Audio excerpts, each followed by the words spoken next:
we're going to die.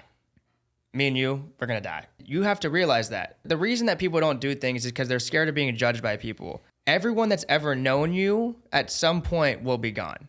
Every idea that someone's ever had of you will officially fizz out at some point. Why are you scared to take a risk? Why are you scared of being judged by anyone? Why are you scared of not being overly confident and doing what you love to do?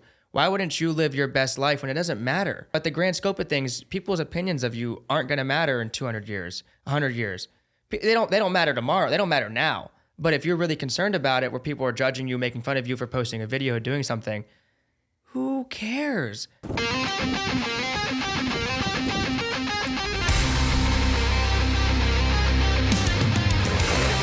are now tuning in to the Relentless Project.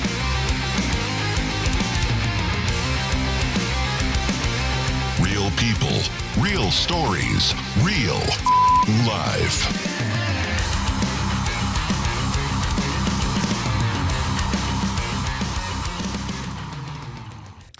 Well, bro, I appreciate you for coming on the Relentless Project. Yes, sir. I'm kind of excited about this one. Yeah, I'm hyped. You bring a new look, a new young energy to the podcast, so I appreciate it. For those of you who don't know, which would be highly surprising if you're in the MMA world or anything content related, this is the one with Kyle O'Hare.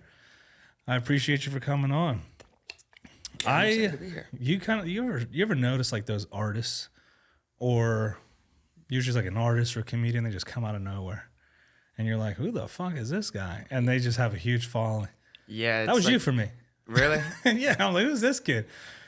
And Yeah. like, I've seen your videos before. I was like, oh shit, that's this dude. Mm-hmm. Yeah, some things just pick up traction a lot better than others. Like with the comedy thing, I've like that Cam dude from Kill Tony. You know what I'm talking about? Yeah. Like same kind of thing. Out of nowhere, boom, skyrocket, bang. Just something people can attach to, and they build a lot of traction really fast. Young, funny, people like that stuff.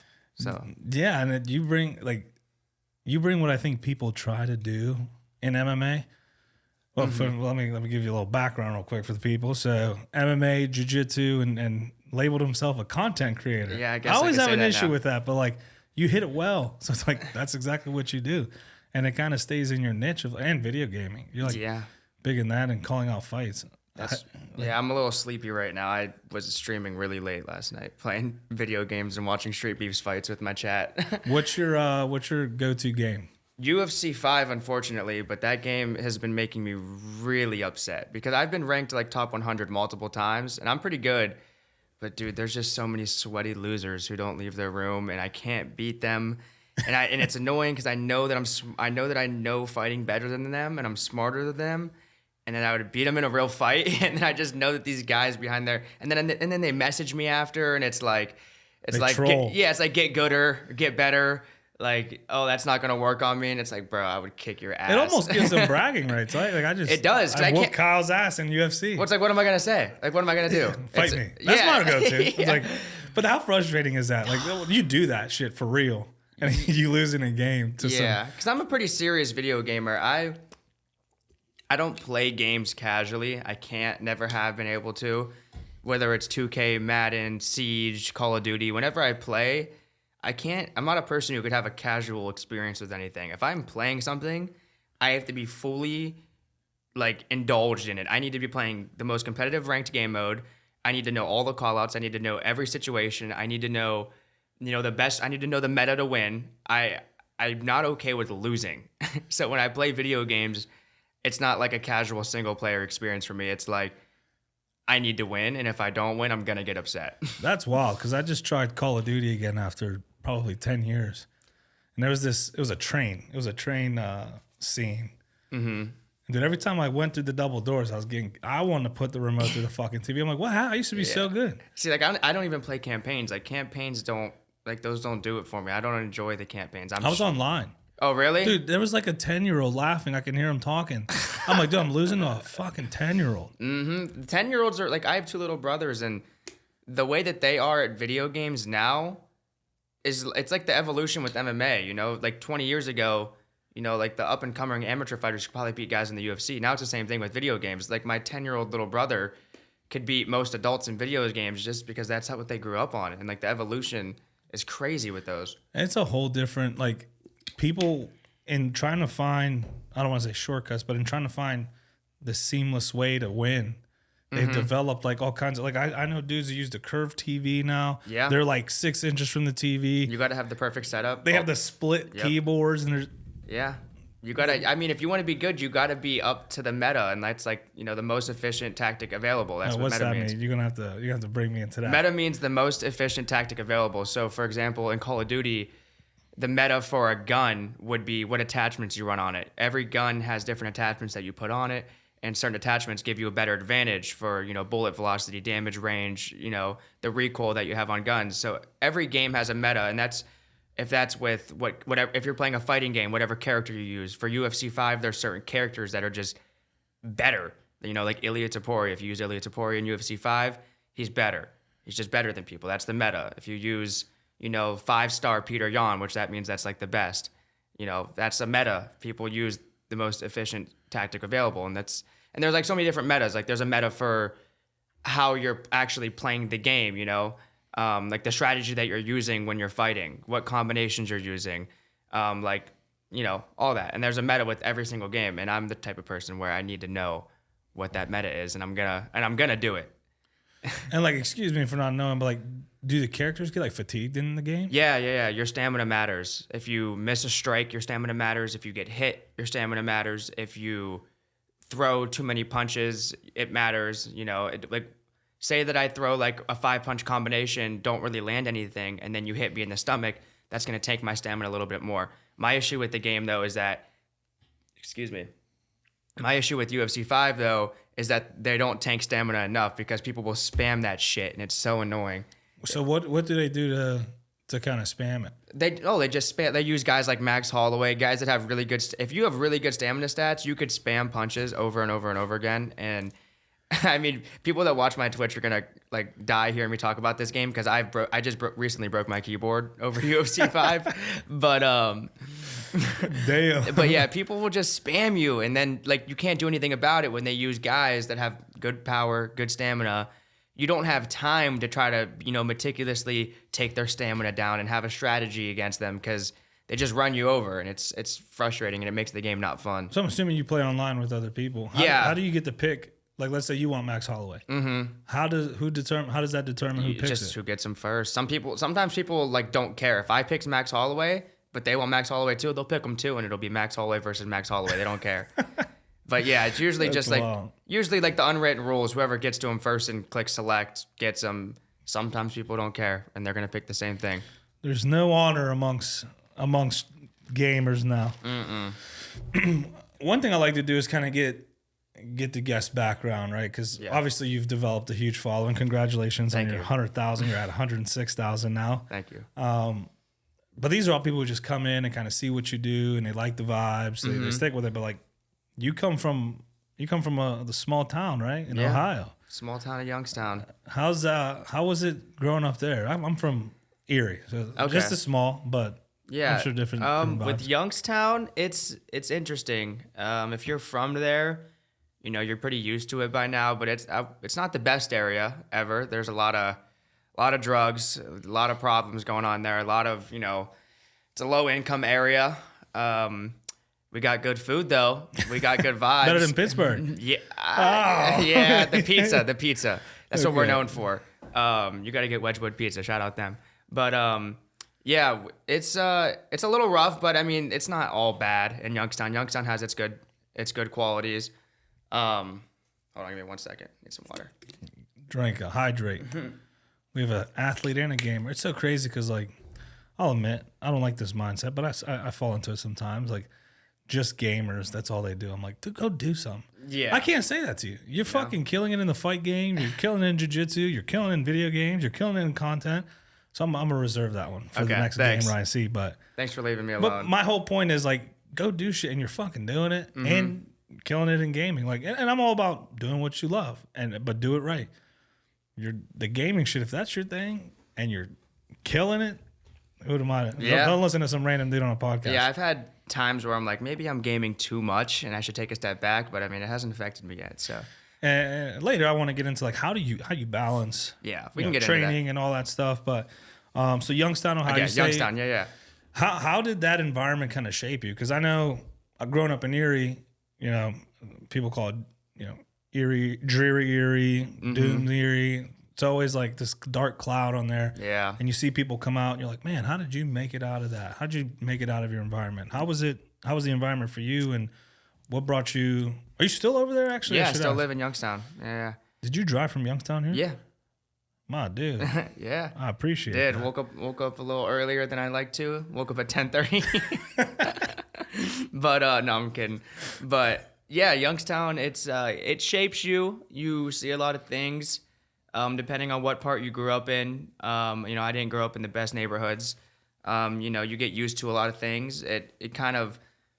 It's good that I grew up from there because I'll see myself in situations out in other areas in the world where they feel like nervous or, like if something sketchy is happening, if, for example, you go to New York, you go to wherever else, you feel a lot of fear when you're out in public. Being from Youngstown, I'm very okay with, being around people who are actively on drugs. That you'll have that a lot. People get scared when someone's like, you walk down the street of Pittsburgh, you see someone tweaking, and you get like freaked out and you want to run away, but you get used to seeing that. Yeah, unfortunately, you get used to seeing that, and that's kind of. I've been in some situations with from a young age where you're around not good things, and I wouldn't. That's really for shaping me as a person. I would say that's what Youngstown has done. But yeah, nothing like too wild. It's not like the most rough. I know there's worse areas in the world. If you watch shout out Brendan Buckingham, but if you watch his documentaries where he goes the craziest places in the hood, it obviously gets worse. But those places, when you do grow up in them, they change your mindset with how hard you want to work. Because I don't want my kids to grow up there. I don't want to raise a family in Youngstown, Ohio, and I refuse to. And that's always been my goal. I don't. My parents were born and raised here. My whole family was born and raised here. I'm going to be the person that's going to get us out of here because it just feels like a loop. And it's not, I don't feel like I could live the potential of my life here. This isn't what life should be growing up in these areas. I want more, and I'm going to work as hard as I possibly can to get out of here. So I'm grateful that I grew up in not the best area because it allows me to want to work harder to get out of there. Yeah, I think it's all about mindset and approach, right? And I know there's, growing up in here, there's places that are worse, like you said. But when I talk about my past or my history or things I've gone through and people are like, oh man, I'm so sorry. I see it as like a blessing, a benefit. For sure. Dude, I'm like, yeah, that stuff shaped me. That's why I don't quit. That's why I just keep going because I know things can be worse.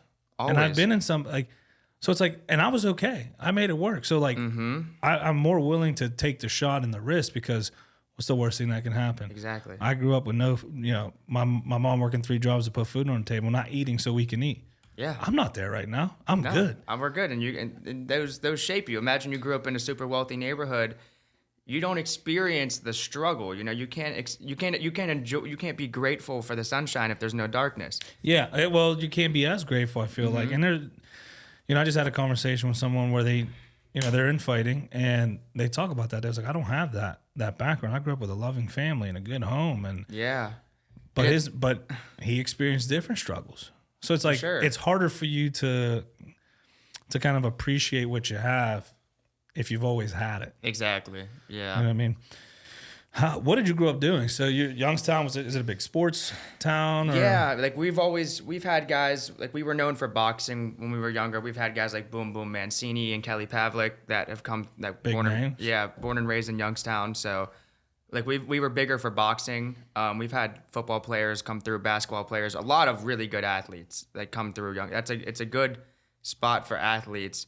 But for me, I grew up playing every sport. I am like a sports junkie. I think it's funny because the whole MMA community and like all the fighters, they seem to just not give a shit about, mainstream sports like football, baseball, basketball. Like they might have like their favorite team. Like they might be like a Steelers fan, but they aren't like super into it. Like they'll just watch the game on Sunday. I have been a diehard sports fan, like watch ESPN every single day. I've been playing fantasy football since I was 12 years old. playing Madden all day, every day, 2K. I'm so big into mainstream sports, it's kind of unhealthy. Like on my way here, I've listened to 2 hours, like an hour and a half of fantasy football podcast. That's all I like. I'm so into sports and I love it so much. I'm into I check the injury reports every day. I'm looking into every single sport. I'm betting on sports every single day. I love football and I love these sports so much. And that's what I grew up doing, is watching whatever sport's on, I'm watching. I'm watching ESPN with my dad. Like that was my life, was watching sports, playing every sport I possibly could. I loved it. Did you see a benefit in being so involved in multi sports in your MMA career? Like, do those translate? Yeah, I think that I don't really know if it translates. There might be some movements. I think that I take a lot mentally from high level athletes. So like NBA players, you could obviously, like guys like Kobe, Michael Jordan, people take stuff from their mindset. But it's kind of just like you could take a lot of things from these guys. You could take, pieces of their game, their mindset, their personalities, and kind of add it into your own. I've just always been a fan of these sports. I don't know if it really helps me, but it makes me enjoy life more. That's all we want, right? Yeah, I enjoy life more watching these guys. So I would say that helps me. What's your favorite sport, if you had to pick one? I guess I kind of have to say MMA. You don't have to say it. You don't have, because I feel like you're gonna like. I take you as the guy who would not be MMA. Yeah, because like you didn't grow up fighting. Yeah, I know we'll get into your story. You didn't grow up fighting, and like I just feel like you'd be like, not MMA. You just do it because you love it. Yeah, now. I mean, if you have to give me a day to watch a sport all day, I'm probably gonna pick football. Honestly, if I had to watch a sport all day, I'm probably picking NFL football. And that's just the dead honest truth. I love my fighting Sundays. Don't get me wrong. Like on Saturdays, I'm going to be locked in on every single fight. I love fighting. But I think in a whole, I'm way more involved with football. And I love it a lot more. Like when football, like tonight's Thursday night football, Steelers versus Bengals, Steelers -5.5, I'm locked. Who you taking? This is a game I kind of just want to enjoy, but like, because they both suck. They both have unks at quarterback. You're gonna offend the Pittsburgh Nation, I don't care. man. I don't care. They know they got unk at quarterback. But yeah, for the Steelers Bengals, I'll just call my shot. I think the Steelers will win by like 3. But you called to the point. Yeah, too. I think they'll win by like a field goal or something. But the Bengals defense is really bad. Besides that, but yeah, I love football so much, so involved in it. So how did you get into what came first? I know you do jiu-jitsu. What was like jiu-jitsu, grappling first, or wrestling? Wrestling. So I started wrestling very young, like before I was even allowed to. I started wrestling when I was like 4 years old. Gotta stop saying damn. I know it's a bad habit. I say it all the habit, time, bro. But now that you called it, people are gonna be listening. Yeah, I know. Don't listen to it anymore. I almost did it again. I started with wrestling at a very young age, and I wrestled pretty much my entire life. I took like 1 year off to play basketball, 1 or 2 years off, just because I wanted to try it. I never did because they coincide together, wrestling and basketball. Never tried them. So I started wrestling all the way to like 7th grade, took a year off to play basketball, 7th grade, wrestled again in 8th grade. Wrestled all the way through high school, played baseball my senior year, and then I started jiu-jitsu going into my senior year. My barber actually, I didn't know what jiu-jitsu was. Excuse me. Which is crazy. Yeah, my barber, I wrestled my whole life, didn't even know it. I've heard of jiu-jitsu. I've watched MMA fights every now and then. Like I've watched some UFC events, but that's really it. My barber was like, hey, I train at this gym, we do jiu-jitsu, and he wrestled as well. He was like, I think you'd like it if you came. And I was like, because my senior year is happening, I didn't plan on going to college to wrestle. He was like, if you want to keep on doing something in the sport, you should try jiu-jitsu. And I was like, all right, I don't really know what it is, but I'll show up and I'll try it. And I got there. I ended up going like pretty shortly after he told me to go. And this is right before my senior year of high school wrestling. So I still had to finish up my wrestling year, but I got there, went to jiu-jitsu, and just instantly fell in love with it. I loved the fact that I could submit people. I loved the fact that I could do. It felt like I was free in wrestling. It felt like I could be fully creative. I think that I was decent at wrestling, but I think that with jiu-jitsu, with my style and how funky I was and how flexible I was, I think that it was like a match made in heaven. Me and jiu-jitsu just made sense. And then after that, started training, Muay Thai at my gym, started, getting really into the striking, training both all the time. I took some time off to finish up my senior year of wrestling and then came back full time, fully locked in on jiu-jitsu, fully locked in on Muay Thai and striking. And yeah, it just took off from there. I was so obsessed. Did you find any issues transitioning from wrestling to jiu-jitsu and then back to finish off your wrestling season? I was only training jiu-jitsu before my senior year of wrestling for like a month. Okay. So it wasn't like I was, neck deep in it. I was like, I did it for a month. I wasn't like super okay with being on my back and playing my guard and stuff. That wasn't an issue. Coming back though, when I was fully diving in, getting guillotined was an issue. I leave your necks out. Yeah, always. I know that's cliche for the wrestler to say, but yeah, I was getting guillotined a lot. I just had trouble just understanding what was actually happening, at like a basic level, like passing a guard. Like I didn't really understand what that even meant. Like I think with jiu-jitsu, you have to understand first what is actually happening and like what you're actually trying to do before you just try to do it. You know what I mean? I think people are like, okay, go ahead and pass the guard. But it's like, what do you mean by pass the guard? What does that exactly entail? What is a guard? Yeah, what is it? What is a guard? What am I trying to get to? Like you tell me to get to this position, what is this position called? And then how do I control it? So, there's a lot of steps that go into passing a guard and, all that goes into it. And I think I was just trying to okay, pass guard. Let me get past this knee. And I wasn't like actually thinking on how to pass. I was just trying to do. Yeah, jiu-jitsu is a huge mind sport. And if you're not able to think ahead in the paces and what you're looking for, yeah, I've taken some time off, and when I go back and train, I'm like, okay, I'm here now. Yeah. Now what? And then my neck's gone or my shoulder's gone. Right. But because you're stuck, you're like you get that friction. So then you finish your wrestling season. Yeah. And jiu-jitsu was kind of like let me keep this grappling and movement going. Yeah, so actually, can we take a break real quick? I have to go to the bathroom so bad. Yeah, it's 1,000 waters. Yeah, we can take a break. I'm sorry. Editing is a wonderful thing. Okay, perfect. I may just leave this in there. Okay. 2 hours later. This is a little different than a live. Yeah, I'm allowed to take breaks. All right. So jiu-jitsu was kind of a continuation of kind of keeping that wrestling passion alive. Yeah. And I didn't really think about it like that either. I was just doing it just to have fun. I just wanted to stay in sports. I'm super competitive. I didn't want to just stop being in a sport of some kind. So it's like, oh, let me try jiu-jitsu. I don't really know what it is, but yeah. And then it just right into it. How long after starting jiu-jitsu did you start dabbling in Muay Thai and the other? Pretty much simultaneously, because we taught striking and grappling there. So pretty much at the same exact time, that's when I was doing both. So you don't just start one; you're just like give it all. Yeah, I'm not a person who could do things casually. Like I said, if I'm doing something, I got to do it. And if they're just having striking classes there, I'm not just gonna go home. That looks fun. Might as well get after it. I've always liked the idea of fighting. Why not? And before this moment, have you ever been in a fight? Yes. So I've been in a lot of fights, like small little scuffles. So a little backstory with me: I've always been the small kid.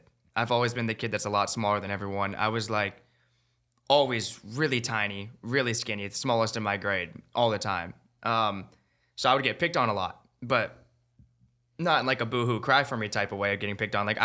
I was just going to stick up for myself. And I think people learn that really quickly. If you're going to bully me, we're going to scrap.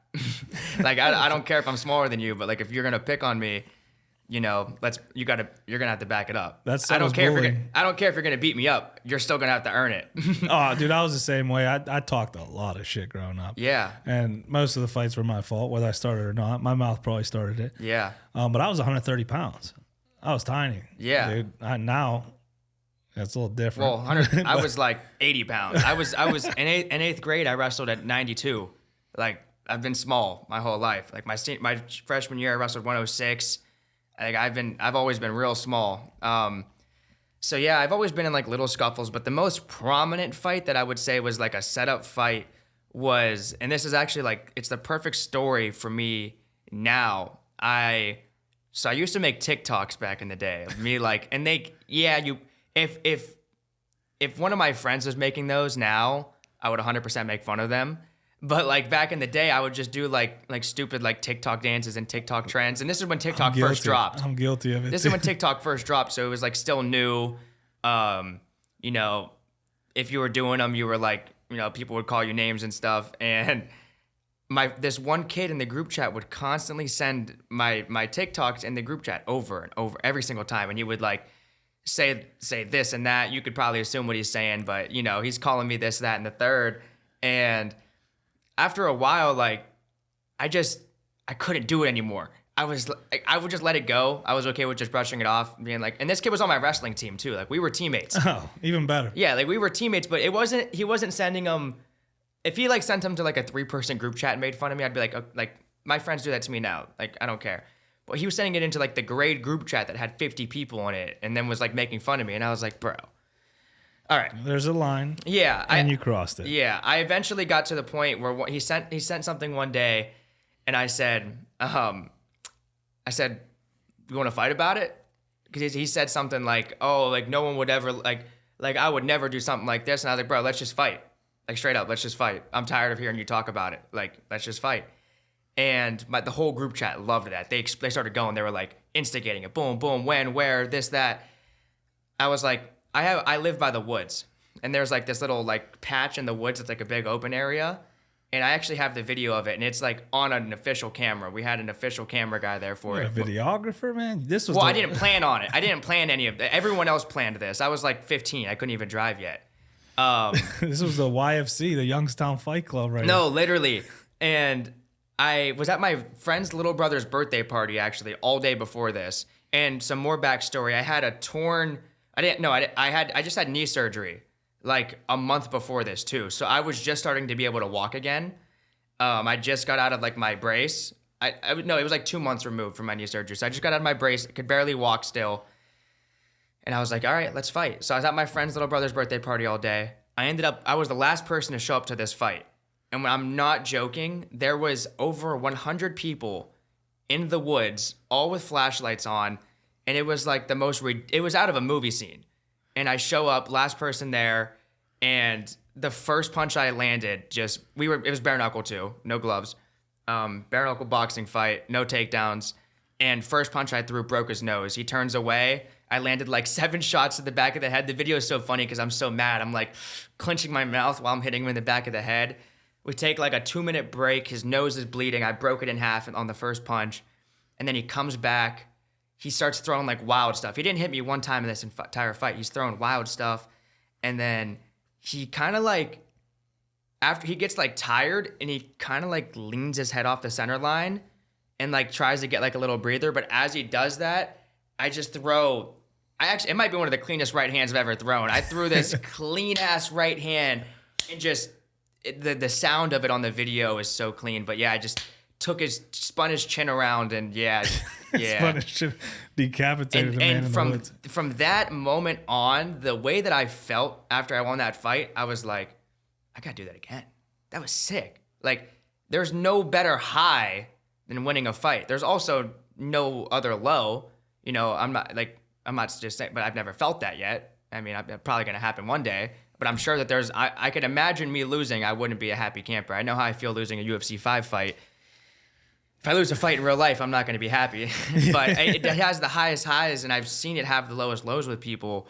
So I felt that high, and you know, I didn't fight for another 4 years after that. But from that moment on, that feeling was something I became addicted to.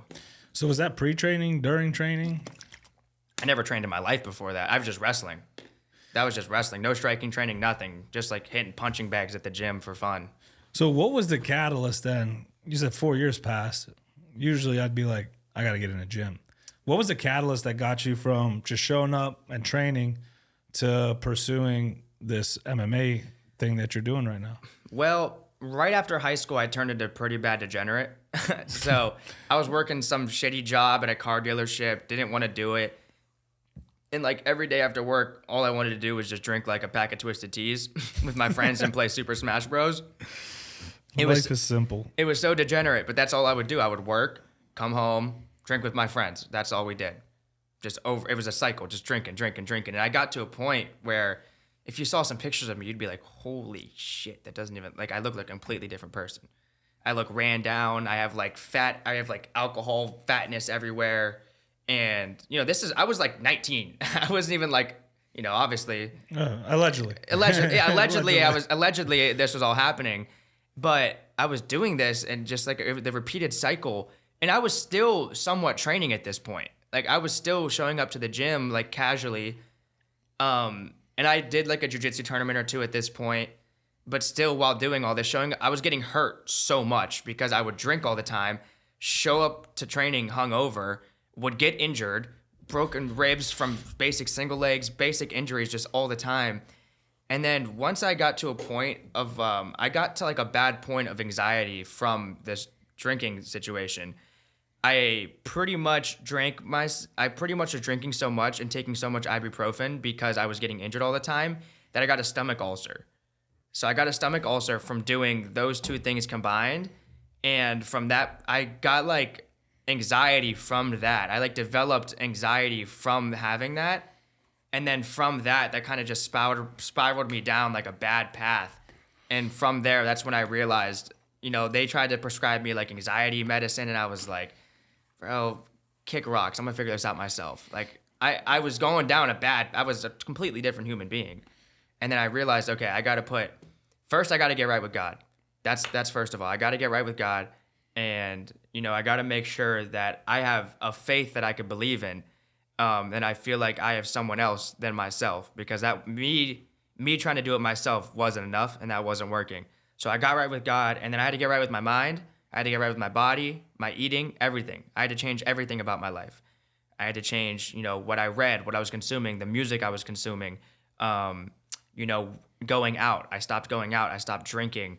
I stopped doing a lot of things just to change every habit of my life. Nutrition. I got super deep into, all the things that create inflammation in my body, from seed oils to food colors to, anything that creates extra inflammation in my body. Got into yoga, got into like some super like esoteric ideas of, just going deep in this rabbit hole of rewiring, my brain chemistry and how everything works. And I did a complete 180 of a human being. I went from this anxiety-ridden, loser, degenerate, gaming, waste of society person that I was to, putting my faith in something and then and also at the same time, I'm putting all of my energy into training. I wasn't really gaming much at this point at all. I was training. If I wasn't training, I was watching videos of fighting. I was taking notes. I was reading. I was stretching, running. I was doing like everything to be the perfect human being. That was if I woke up, my whole goal for the whole entire day is how could I be the perfect human being like all day? Like how can I do every single thing right to be the most optimal person for fighting? And that kind of all started around like my first Muay Thai fight camp, is pulling all of that together and just becoming like so obsessed with the whole process. It seems to be your personality. You say you like to go all in. You went from one extreme to the other extreme. And I'm sure I could go back to the other way just as quick as I went back into it. Dude, it's a slippery slope. It is, and that's just the type of person I am. But I'm sorry to interrupt you, but no, that's it's a perfect example. I always say like if you're not climbing uphill, you're falling downhill. Because to be great, to be good, requires effort. You have to be conscious in what you're doing every day. It's easy. COVID was a hell of a time. Yeah, dude, I found myself spending hours doing this on a little screen. Dude, COVID was sick as hell for me. I loved COVID because I was like 16. I didn't have any responsibilities. I had 2 weeks off of school. That was dope. My sleep schedule, I would wake up for my day at 10 at night. My day started at 10 p.m. and I would play video games all night, played Call of Duty Warzone all night with my friends, would go to bed at like 2 p.m. for the day, and then wake up at 10 p.m. the next. Like my days were like, if you're a gamer, That's your dream life right there. You ran a night shift. I ran a night shift with video games, and it wasn't even necessary. I didn't even have to do that, but that's just what I did. I think the games work during the day too. I'm not sure. I don't game, but I think they work the same. Yeah, they do, but for some reason it started off with just like playing till 5 a.m, and then it's playing till 6, and then playing till 7, and then all of a sudden, we're just the whole sleep schedule flipped around. Walk us through your first fight. What was going through your mind? You said you developed all these new, good mechanisms that you were using. What was your mindset? What was your training like? I'll always say this until it happens again, but my first Muay Thai fight, I have never been more mentally locked in until this date. I was so prepared for that fight mentally. I had like a 16-week camp for that fight because I had a fight planned before it got canceled, kind of just rolled the camp into the next one, had so many injuries, and I had to go through so much mentally. And bro, that first Muay Thai fight, my heart rate, like right before the fight, because I have the Whoop that tracks my heart rate like right before the fight was at like 50. I didn't care that I was fighting. I was so locked in. I was so like prepared for everything that there wasn't a possibility. I convinced myself so hard there was no possibility of losing, like at all. So there's nothing to be worried about, and to just have fun, express myself. And there was no fear at all. So I'm sure that's probably different than a lot of people. They're probably saying that they were tweaking out. I threw up. You threw up? I threw up walking out. Yeah, I was chilling. I had a great day. I thought it was like the best day ever. Honestly, I wouldn't even say it was like the best day ever. It was like nothing was happening. I got myself to the point of not feeling too high, not feeling too low. I was just so in the middle. And that was my whole point for that camp, was like feeling in the middle more. Not letting myself get too excited about things, not letting myself get too down about things, but staying, and you hear this a lot from fighters, and they want to stay in this range of the middle. And that's where I was. And I was perfectly in balance with the middle. I was so in tune with myself, and I felt like the world and God, that there's nothing that could have broke me that day. But it wasn't like in like a serious way. I was just chilling.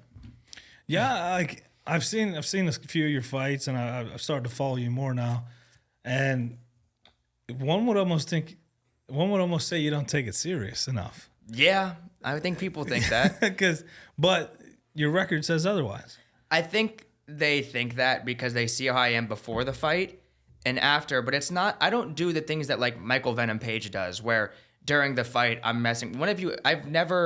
There's been one moment where I like dribbled on someone in a fight and then hit them, but besides that, I'm not doing the antics during the fight. Like, I take the fight very seriously. Because again, I don't like losing. So I'm not going to put myself in an opportunity. I'm not going to like put myself in a position to lose by doing some stupid shit. Because imagine if I do some stupid shit and then I lose a fight, how mad I'm going to be, because obviously I look stupid. And because you've seen guys like Anderson Silva, when he's like shaking his head in front of whoever he was fighting, then he gets knocked out. Like, that looks bad.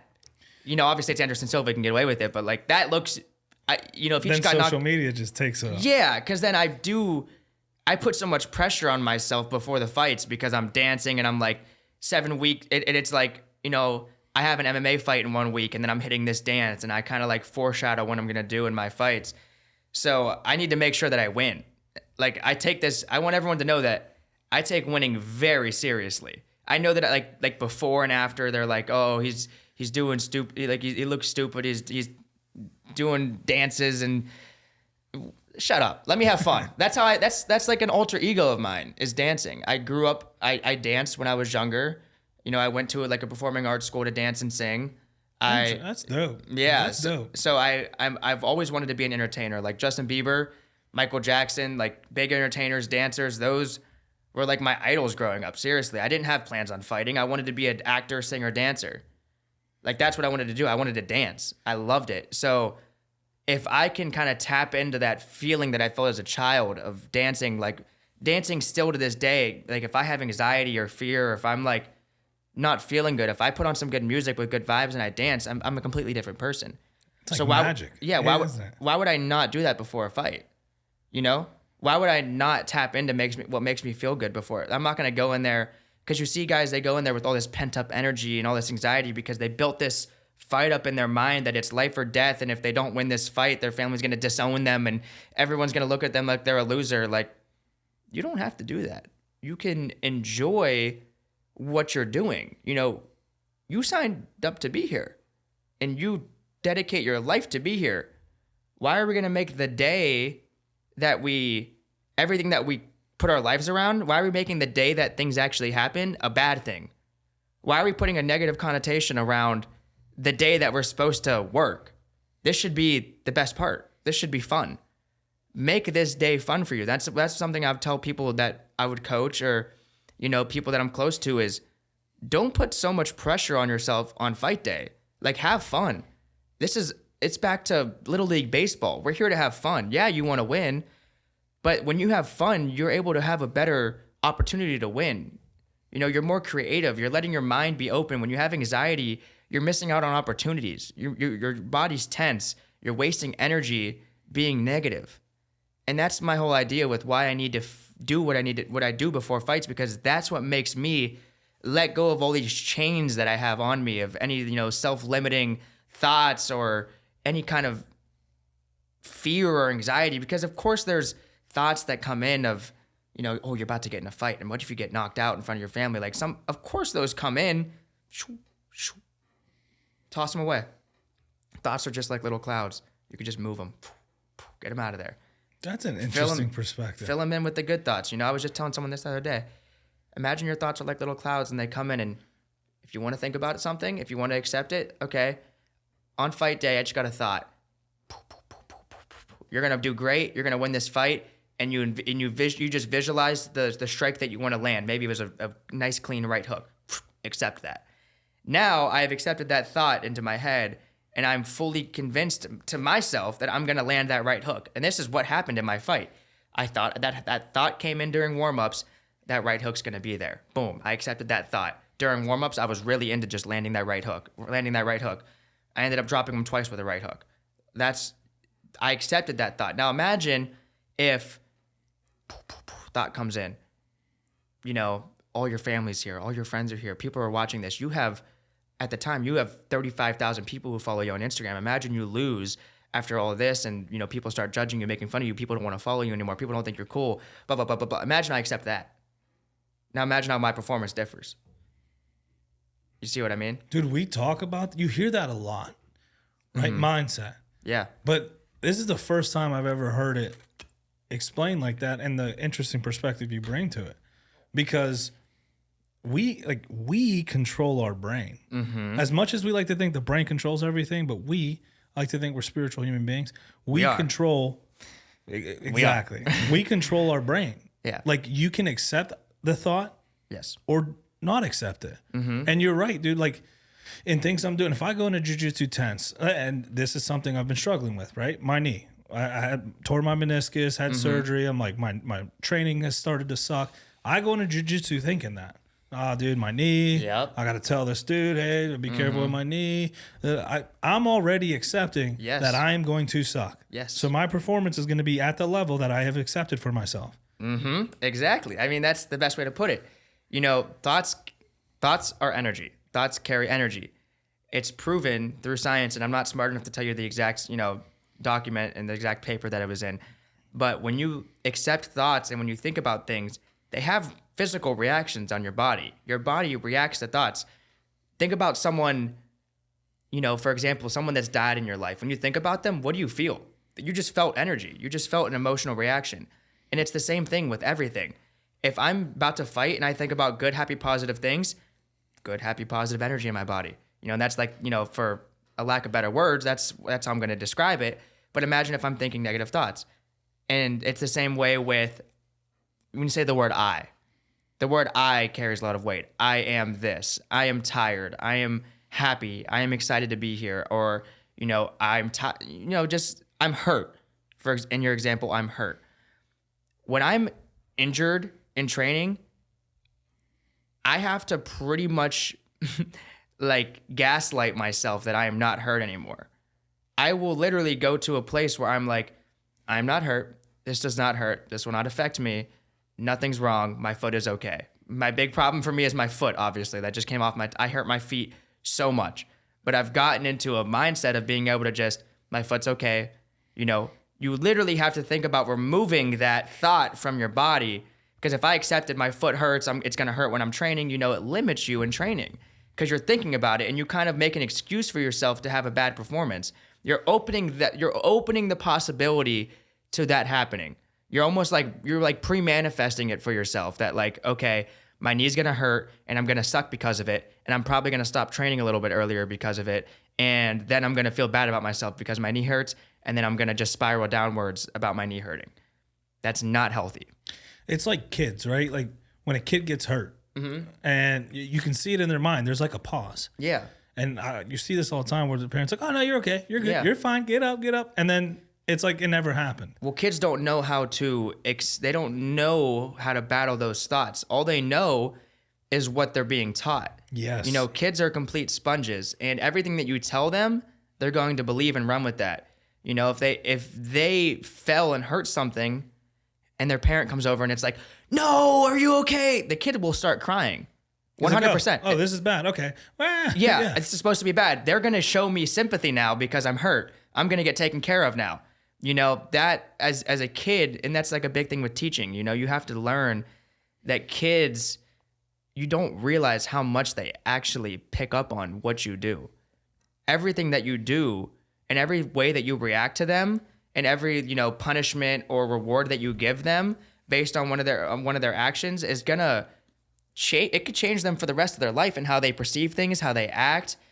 It changes everything. I've been reading stuff about that, and it's actually like it changes how I am with like my kids that I teach.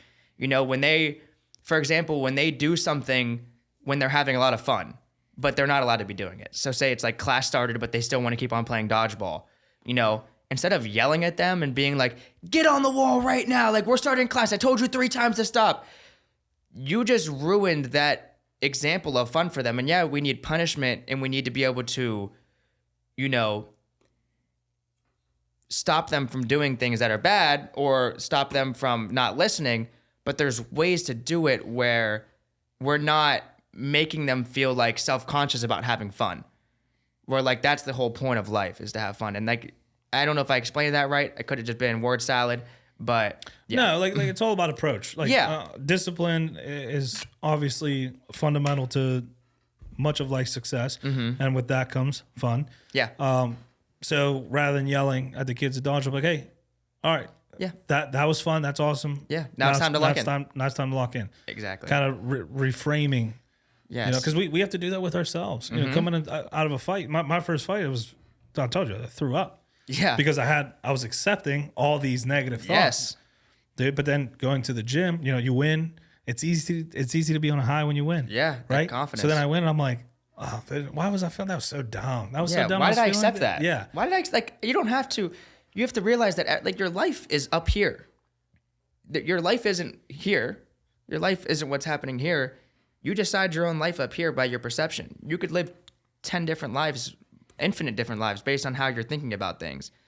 So why would I not live in a place that's accepting, happy, peaceful, and filled with gratitude and you know, loving others, patience, all that. Like all the good, happy, good energy words, manifest those for yourself. Think about them, repeat them. I am grateful. I am happy. I am patient. I am loving. All these things, you continue to say those affirmations and mantras over and over and over again. You start to live that life. And that's, you know, it's related to my fighting. I go into fights and I'm not thinking about I'm weak, I'm scared, I'm afraid. It's, you know, I'm grateful for this moment. I'm grateful to be here. I'm excited to be here. You know, I love this. I am love. You know, those are the things we should be telling ourselves. Yeah, it's whatever you believe is true. Right? Like if you wake up every morning and you're like, I don't want to go to the gym, I don't want to train, I'm tired, I suck. That's a fact. I literally just made a reel about this yesterday that I'm going to edit and post today, that on Tuesday, I wasn't feeling like going to the gym. I have one of the biggest grappling matches of my life next weekend, and I didn't want to go to I woke up and I was tired. I didn't want to go. My body was super sore. I was feeling the effects of training really hard all the time, but I didn't wake up and tell myself, oh, I'm exhausted, I'm tired, I'm sore, I'm not going to go to training because of this, that, and the third. It's, you go back to your discipline. You go back to your discipline. And that was what my whole video is about, is that discipline in your mindset matters more than everything. So if you have discipline with those positive thoughts all the time, and no matter how you feel, you keep on repeating them to yourself, that will be one of the biggest game changers in your life. Dude, you're in a very unique spot, right? Like you're 7-0 across multiple disciplines. You're still an amateur, right? Yeah. You're still an amateur, but you're coaching. You have this mindset that takes people decades to develop. Like you're getting there, you're there, and you're seeing a lot of success in what you're applying yourself to. Fighting, jiu-jitsu, creating content, which dude, that's how you make money. They say most entrepreneurs now, the people who make the most money now are content creators. If you're fighting and you're not making content, find a new job. Simple as that. Find a new job. You will not make money in fighting. You just won't. Unless you're in the UFC, or if you're... And people will debate that too. People will debate that too. That's the worst part, is that even when you're in the UFC, I've seen guys that are in the UFC, I've trained with them. They ain't rich. These guys aren't rich. You know how you get rich? You post stupid shit on social media that goes viral. That's how you get rich. Get sponsorships. You need to be posting on YouTube. That's what I've always wanted to be, a content creator at a very young age. I wanted to do some kind of entertainment. I never planned on being, a fighter. I wanted to make YouTube videos. I wanted to do daily vlogs. I wanted to dance and sing, and I wanted to, just create art. Like, not like actual art. I can't draw worth shit, but like, you know what I mean? Yeah, there's many arts. Yeah, I wanted to do that kind of art. And what the hell was I talking about? Content creation. Oh yeah, content creation. Make money. Yeah. So I knew that in high school, my biggest thing, that what I loved the most, is I had this video making class, like filmmaking and editing class. And somehow I finessed the system to have this class more than anyone has ever had it. I had it like 10 times within 2 years. I was able to like finesse the schedule, and I pretty much abused the system to get this editing and filming class over and over and over again. So pretty much all I would do in high school was film and edit videos for like my school. And I loved that. So as soon as I got out of there, I always knew, okay, I want to create content one day, but I'm waiting for something. I'm waiting for me to become interesting as a person to start creating content, because everyone wants to create content. You'll see people every single day on the internet. There's billions of people in the world. People that are not that interesting are posting. I'm not saying you're not everyone's interesting, but people they come on the vlog and they're super monotone. They're like, this is a day in the life, and I went to the store, and I didn't want to do that. I wanted to become an interesting person with fighting before I started making content. But I always knew, and I always believed, and I always visualized that when I started creating content, I knew it was going to blow up. There was no doubt in my mind that when I started fighting, and then when I started content creation, that it was all going to come together and blow up. I visualized that. I believed that. And then right after my first MMA fight, right after my first MMA fight, actually, bring it back, right before, I was in the bathtub, and I was thinking to myself, okay, this is my moment. OnlyFans. You know how many DMs I get of that all the time? You know how many DMs I'm I in get? a bathtub. Yeah. How am I going to make money? Yeah, no, so I was in the bathtub taking my hot bath, recovering like I do. And I'm like, okay, I've been waiting for this. I have no more excuse. I've always wanted to create content. I've always wanted to fight. And I was always going to do them at the same time. Now I'm here. What can I do? What's the idea? And I thought, what if I did like an emote after my fight? Like, what if I danced, but not like a stupid dance, not like something everyone knows, like the stanky leg. Like, that's not interesting. We've seen that before. We've seen the stanky leg enough. Or, just other like random dances. I wanted to do something that was super popular that moment, and it was a viral sensation. So at the time, it was those Japanese guys, and they were doing like the dance. I don't know if you've ever seen them, but they were doing the dances in the suits. I've seen them. I saw you, and it wasn't until I saw one of your videos talking about it that I put those two together. And Yeah. I was like, wow, I'm considered a boomer, I'm sure. Yeah, no, you're fine. But, I mean, you got to be chronically online to see a lot of things, but I am. And I was like, dude, if I finish this guy and then I hit this dance and I do it perfectly, and I had a vision that I needed to stare at the camera with a deadpan face. That was my idea. Stare at the camera, dead face, and do the dance. And then just walk off like nothing happened. That's the clip. In my mind, that's the clip that I needed to go viral. And I ended up practicing that dance a bunch because it was a lot more, difficult than I thought it would be. Got it down. And then I swear, people don't want to believe me when I say this, but I wasn't nervous for my first MMA fight at all. I was nervous about hitting the dance properly after my fight. And I'm not kidding about that. I knew that I was going to finish the guy. I knew I was going to submit him. That wasn't a question.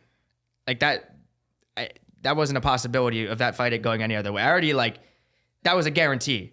That was an accepted thought. Yeah, I accepted that, and that was already locked away. There was no other possibility of that happening. So I was like, okay, what's not guaranteed is me hitting this dance right, because I was still kind of 50-50 on it, and making sure with the moment and all the pressure and all the cheer that I remembered to do it and did it properly. So fight ends. I do some other stupid shit before. I do something I'd never done before. I put the sword in my pocket and did a spinning 360 tornado kick. I've never done that. That was so cringy. I did that, and then I was like, yeah. And then I was like, wait, do it. Do the dance. So I went over, found the camera, bang, did it. Okay. At this point, I had 1,500 followers on Instagram. This was in February 19th. That's wild. February 19th, I had 1,500 followers, and these are just people that knew me, in real life, or, random people. Not actually from fighting. And I waited a day. I recovered. I went out that night, obviously. We fought in a casino, so I lost a bunch of money that night. Yeah, I played blackjack all night, had a great time. The next day, again, in the bathtub, I was recovering after my fight, and I edited the video in my bathtub, and I was like, I gotta make this good. It's only going to be a 10-second video, but I got to make sure that it's high retention. I need to make sure that it's right to the point.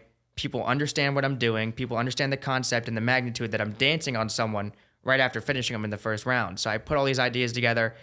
If I edited it now, I probably would do it a little bit differently. But in the moment, that was great for me. That kind of started my style of editing. If you've watched all my videos, you can kind of see that I have my own little style that I've branded of how I edit videos. And I think that makes it, more familiar to people.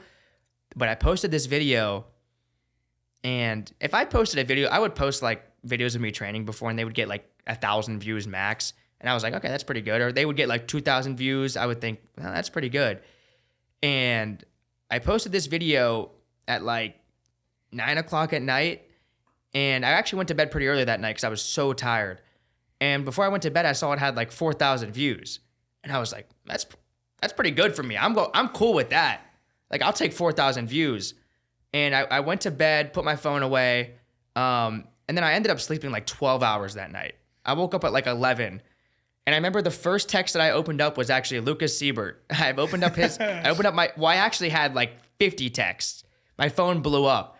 Everyone was texting me, yo, your Instagram video is blowing up. You're blowing up. You're blowing up. And I was like, oh, hold on, what? And I'm just waking up. And I opened up my text. First one I opened was Lucas's, and he was like, bro, you're blowing up. Opened up Instagram. The video had 500,000 views just overnight. And I was like, holy shit. That's wild. And then now it has, I think that video has, let me find you the exact number. Over under 1.4. 5.4 on that one. Oh, damn. Yeah. I lost. Yeah. And then my most viral video is 10.3 million now, but. Dude, holy shit. It's such a, I'm going to put myself on blast. But we're all looking for, whether you like it or not, we're all looking for that confirmation or that affirmation. 100%. We look for it. That's why social media exists. That's why we post our selfies. That's why, whether you want to admit it or not, from the toughest guys to the not toughest. Everyone wants female. attention. Everyone wants it, whether you want it or not. And I remember I started TikTok. Mm-hmm. And I was that corny dancing TikTok cop. I was a TikTok cop. I hate to say it. Okay. Dude, and my name was Blue Line Piggy. Hell yeah. Dude, and I was I hate social media. Mm-hmm. But it was COVID. There was nothing happening. Cops were being hated. And I'm like, let me find a way to make some fun. Make some fun and bridge this gap. So I talked to my bosses, and they're like, just don't post. Definitely while not on duty, obviously. Mm-hmm. I'm like, no, obviously. And just make sure nothing is showing if you do decide to use your uniform. Yeah. And I'm like, all right, cool. I can do this. Those easy parameters. Yeah. Dude, I was getting millions of views. And it was like shooting fish in a barrel.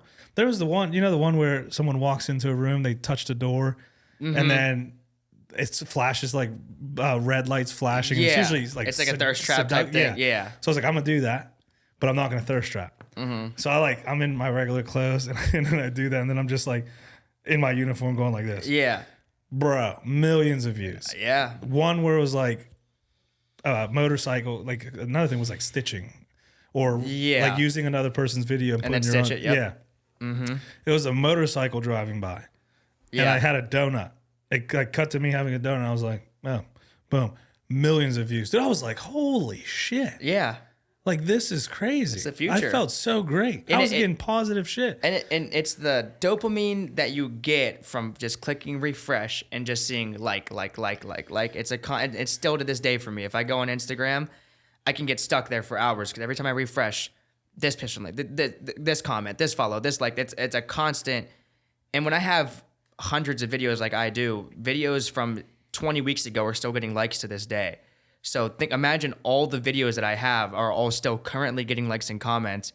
My Instagram is constantly flooded. Like that attention is addicting. I've learned to just not care about it. I don't even really look at it anymore. I'll just I look at the comments every now and then and kind of reply to them. And maybe sometimes I'll check to see if anyone important followed me.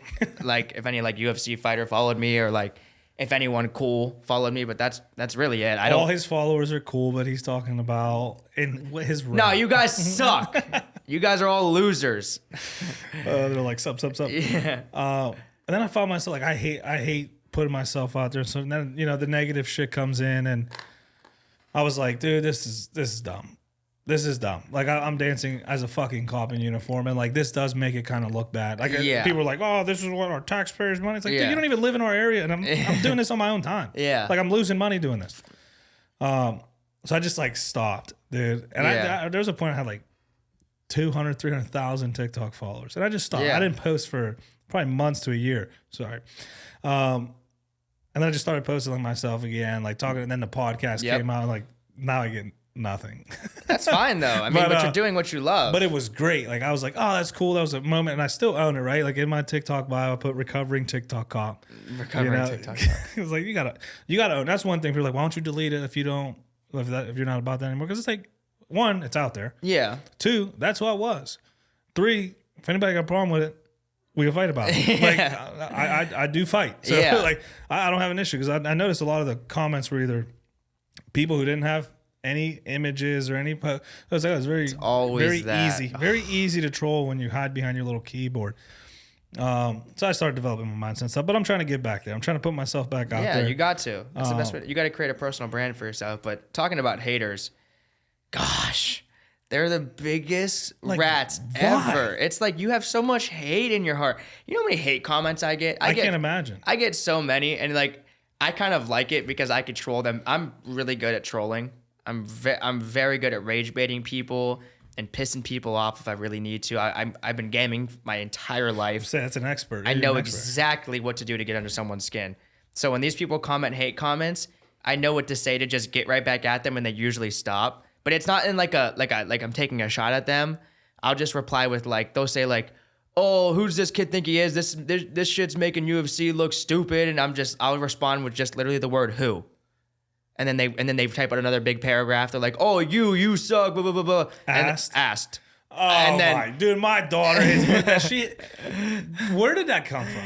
I need to know the origin. I don't know the origin, but it's the same thing. Who, when, like it's the same. What's the one with when? I gotta hit her with that. What's the one with when? You just when they're telling you a story about about something, you just say when, and then they tell you like, "Oh, it was yesterday," and they'd be like, "When did I ask?" Oh, dude, she don't know that one. She don't know that one. I'm smashing her with that today. Dude, like I remember the first time she was telling me a story, and I was like, "Who?" Because like I say who a lot because I don't know process. Yeah.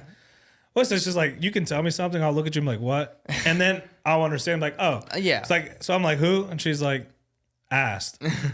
No. I'm telling her a story, and she's like, "Who?" I'm like, "Oh, well, I'm like, oh, yeah." So and so, and she's like, "Asked," and I was like, makes you feel like a piece of shit. I was like, "What?" Yeah. And she just starts running. I'm like, I don't even know what just happened. Yeah. And then she did it again. Yeah, that's the worst. I'm like, where the fuck did you get this from? Like, delete this from your vocabulary. Dude, seriously, bro. I'm like, Dude, I felt so like you get so excited to read. Oh, she's like, oh, she cares. She asked to get asked, and I'm like, dude, Yeah, when did I ask? Yeah, when you gotta add that to your thing. I gotta find a way to drop that today. I just want to take a second to shout out a few companies who believed in me. These were one of our first official sponsors, so huge shout out. Today's episode is proudly sponsored by Carbo Jewelers, established in 1997 on the values of honesty and integrity. Whether you're searching for the perfect piece, need expert repair services, visit Carbo Jewelers in Newark's Ironbound District, where your jewelry is always in safe hands. This episode is also brought to you by Continental Jewelers, proudly serving Hudson County, New Jersey since 1964. Whether you're seeking a timeless piece or need expert repairs, they've got you covered. Visit Continental Jewelers, your trusted source for all things jewelry. You can find them on Instagram at Carbo Jewelers or online at carbojewelers.com. Lastly, big shout out to Carbo Trading. Besides coins, precious metals, and jewelry, if it could be traded and collected, he's probably got it. They can be found on Instagram at carbo.trading. You can find all of our sponsors out online on our sponsor page at therelentlessproject.com. So obviously you've developed this huge following on social media. How did that come? So you're saying you were soaking in your bath. Soaking, yeah. You edit this video, you get instant feedback, and you said overnight hit. Did you go into the I gotta post again or I gotta make another one, or were you like, oh, okay, this is nice. How do I take this and run with it? Like, what was your mindset? So 6, 7. So I pretty much got. See, I'm cool. Yeah, you're so cool. I pretty much got into this mindset before I posted that video. Okay, if this, it's time to go now. It's time to start posting the content. It's time to start, doing what I always wanted to do. So that video blew up and I was like, perfect. I needed this. I needed this to happen to give me the confidence. And you shouldn't think like this. If you want to post content, just post. It doesn't matter what you post. You don't need a video to get 5.4 million views to start. 10K is enough. 20K is enough. Yeah, it helps. A video getting 100 likes on every video to getting 555,000 on that video. That's a big jump. I got I think from that video I got 6,000 followers or something like that.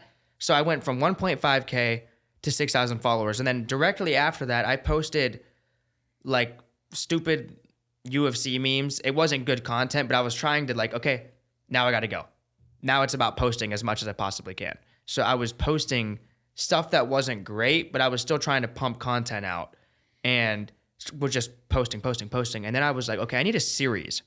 I need a series that people can attach themselves to with me, and that it gives me kind of unlimited content forever, because I have this series that I'm going to do once a week.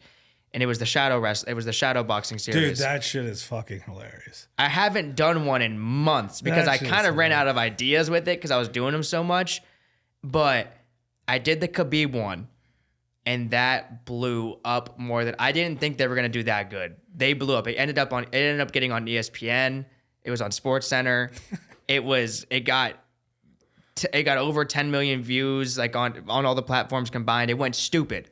And then I was like, oh, I got my series now.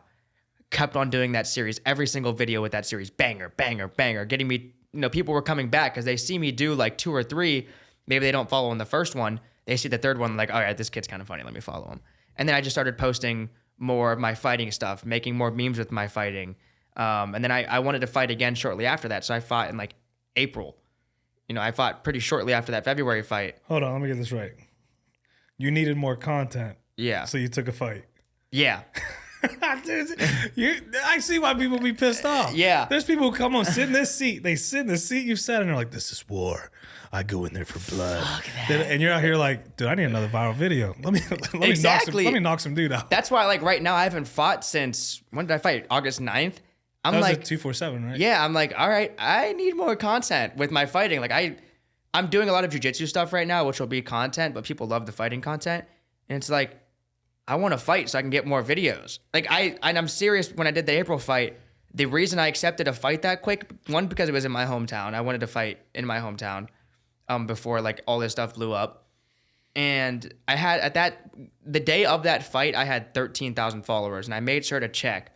So from my first fight, from February, what was it? February 15th to my second fight, April 19th, I went from 1.5 to 13,000 followers. And to me, like 13,000, I was like big dog. I was walking around. I had a little ego. I was like, okay, like, yeah, I'm him. Like, all right, like everyone's looking at me. They're looking at my dumbass hair. I had Easter eggs on my head. Yeah, that's that what that was? Yeah, I had Easter eggs on my head. I had a big cross. It looked sick, but I liked it. Everyone's looking at me. I got all this attention. I got 13K now. I'm feeling like the man. And I had all my emotes planned. This one I came super prepared. Again, wasn't nervous about the fight. Didn't care. This guy was undefeated. He had 2 finishes. He boxed for forever, wrestled for forever. Didn't care. I knew I was going to finish him in the first round. So that was already out of there. This dance was also really hard that I hit. So I needed this content. Wanted to do it because I knew this dance was super viral. Did a few things. I did like the John Morant grenade, and then I did the other dance, and then I did my original dance at the end, just kind of like a little like tribute to it for what it did for me in my career. And after that, posted all those videos. Banger, blow up, blow up, blow up. Went from like 13K to like 30K. And then my Instagram got banned. So you never experienced, but no. You never knew my Instagram got banned? I've been banned twice now. So I got banned I was on vacation and I got banned at 30K. Just because Meta AI, their AI system and their police is so broken right now.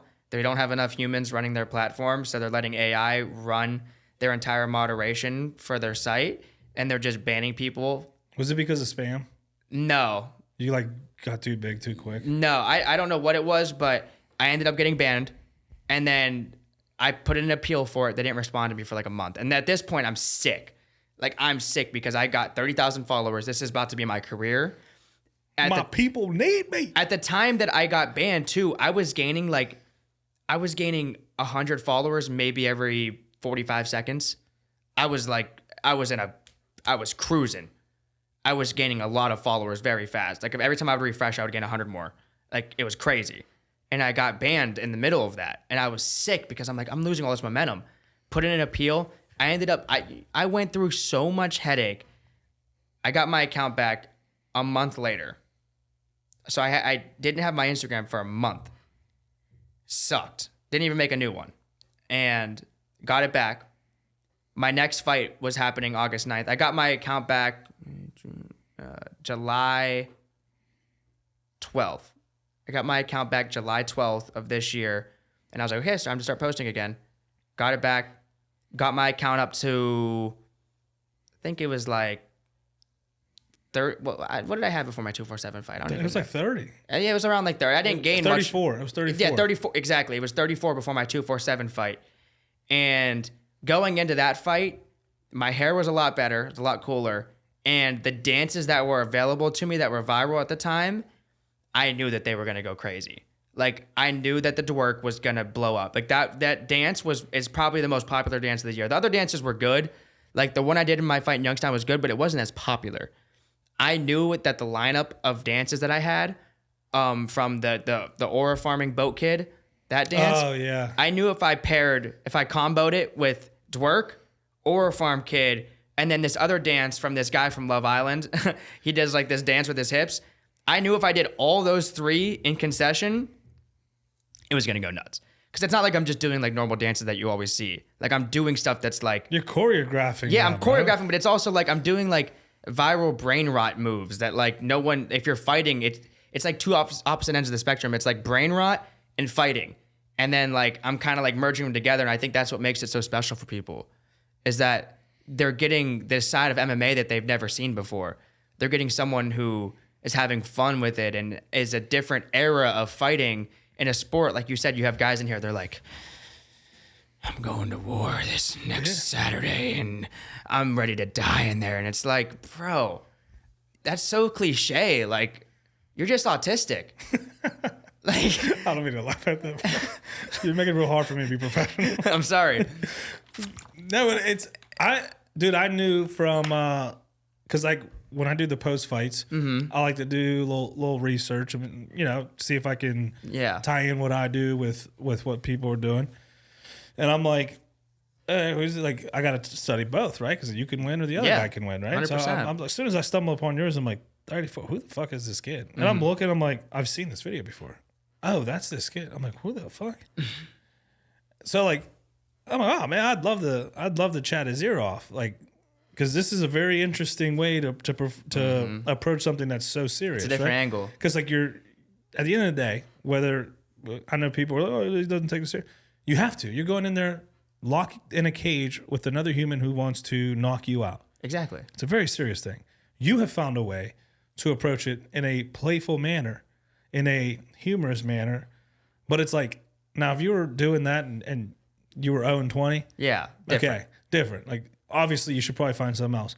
You've approached this in such a way that your training is serious, and it's like all right. Today I have jiu-jitsu, I have striking, and then I have to make sure I do the first part of this dance now. There's just something to say about that. That's interesting to me. But I think that people also get mad because they think I make it look effortless when I fight. My fights don't look hard because I train for that reason. Like I said, I don't go into fights thinking I'm good. There's no possibility of me losing. That's not in like a I'm willing to die in there type thing. That's like I'm just so confident I just have so much confidence in my ability to win that I'm not even worried about that. Like I know that I'm going to perform well. I'm not going to put pressure on myself to perform well. So that's why I can go in there and I make my fights look effortless and I finish them. I finished all my MMA fights within a minute and 30 seconds. Yeah, all submissions. I think there's been one. I think your first fight went to decision. No, all my MMA fights were first round Not MMA. submissions. I mean first yeah. fight at all. Yep, my first. Was it Muay Thai? It was a Muay Thai fight. I've never lost a round. I've had 7 fights, never lost a round. First fight, 30-27 decision. Second fight, knockout against a guy who was 34 when I was 19. Third fight. That's disrespect. You just knocked me out. Yeah. Third fight was a 57-second knockout. And these are also, this is in 14-ounce gloves. And I'm 135 and I'm knocking people out in Muay Thai. So that was pretty cool for me. I didn't know if I'd be able to get knockouts. Got knockouts. And then my fourth fight in Muay Thai was another 30-27, shut the guy out. I don't know if he landed a strike on me. And then after that, I was like, okay, it's time to do MMA because I'm a grappler. But I'm beating everyone in Muay Thai too. Let's put them together and see what happens. And, obviously I just keep on submitting people. But my last fight was cool because I actually got to strike a little bit. Yeah. I was actually able to land some damage because the kid was like, in the pre-fight interview we did with Hunter, he was like, yeah, I really hope Kyle's willing to strike with me. And I hope Kyle wants to strike with me and he'll keep the fight on the feet. I want to have a nice war with him. And I told him straight up, I was like, bro, I don't fight to have wars. I'm fighting to win. Like, if I find an opportunity to shoot, I'm going to shoot. If I think I'm beating up on the feet, I'm going to stay on the feet. Like, I'm going to be fighting, the meta, the most, effective tactic available. I'm going to be doing what I think is the best strategy to win. I trained so that I could take the fight wherever I needed to go. If I want to wrestle, I'm going to out-wrestle you. If I want to, take you to the ground and work my top game, I'm going to do that. If for some reason I feel like I'll be able to get a submission off my back, I never want to do that, but I'm able to do that. If I want to just hold you in the clinch and land short elbows and knees, I'm going to do that. If we want to stay at range, I could do that. I'm a better boxer than you too. Every place that this fight goes, I'm going to be better at you then. Now, what are you bad at? I'm going to exploit that. So whatever your weak part is, like my first 2 opponents, I noticed that they didn't have great jiu-jitsu. The guy that I fought in the second fight, he had 2 submission wins. Great.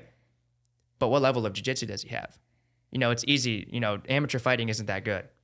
You get 2 submission wins. Who'd you fight?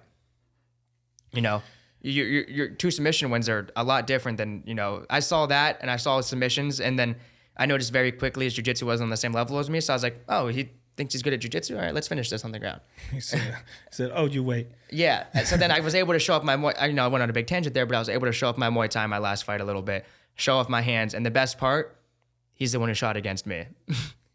Oh, he took a shot on me. Oh, how the turns have tabled. How the turns table. He took a shot on me after he told me in a public interview that he doesn't want me to shoot.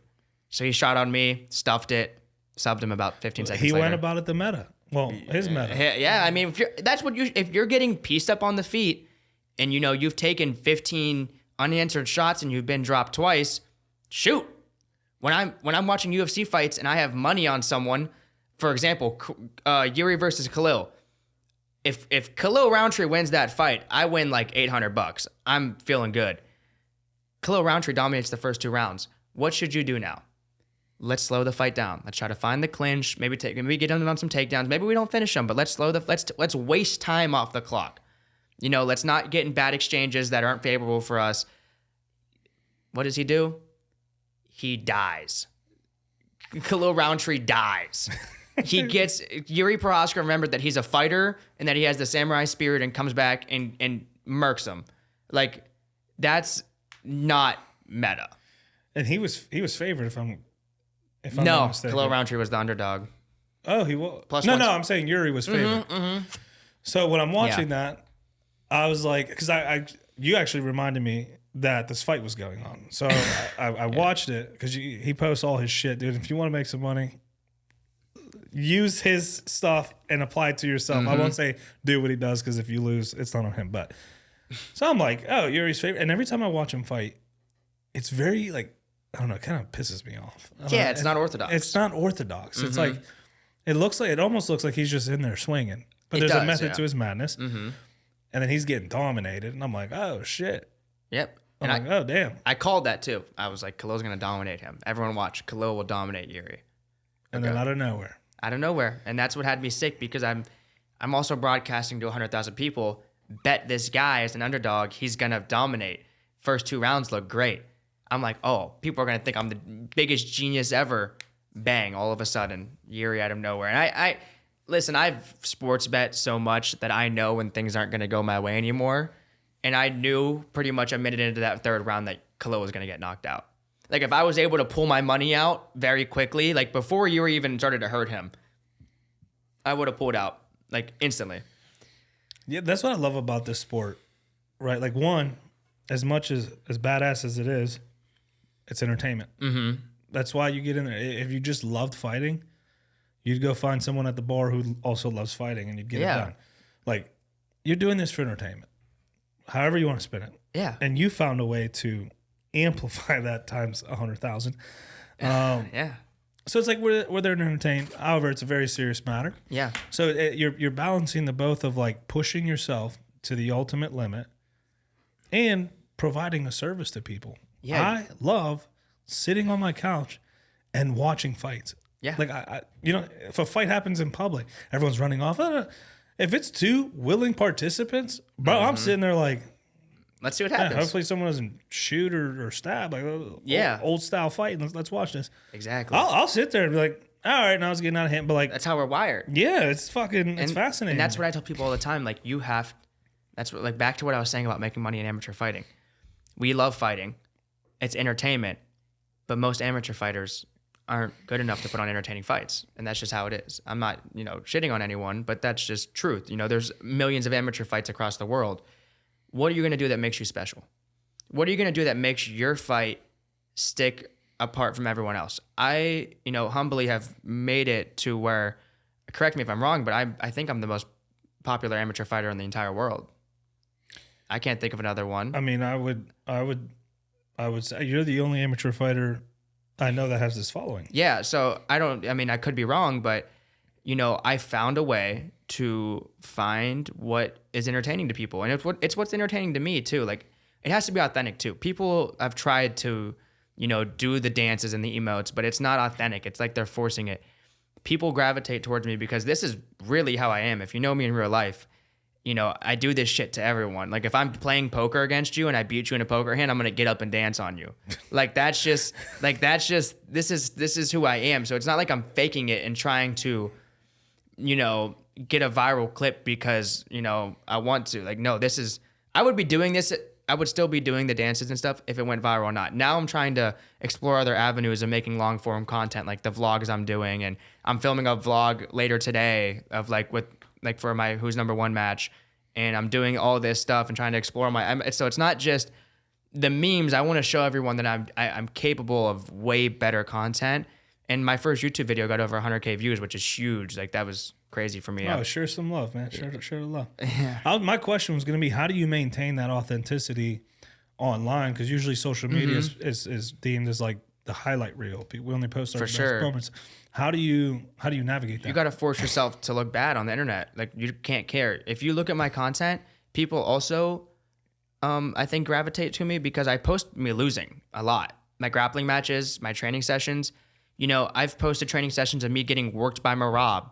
I've shown training sessions of Patchy Mix destroying me in training. I mean, it's Marab. I know. Are you losing though? Yes, of course. Everyone. But I'm still showing it. You know, some people, they have this ego where they don't even want to show that.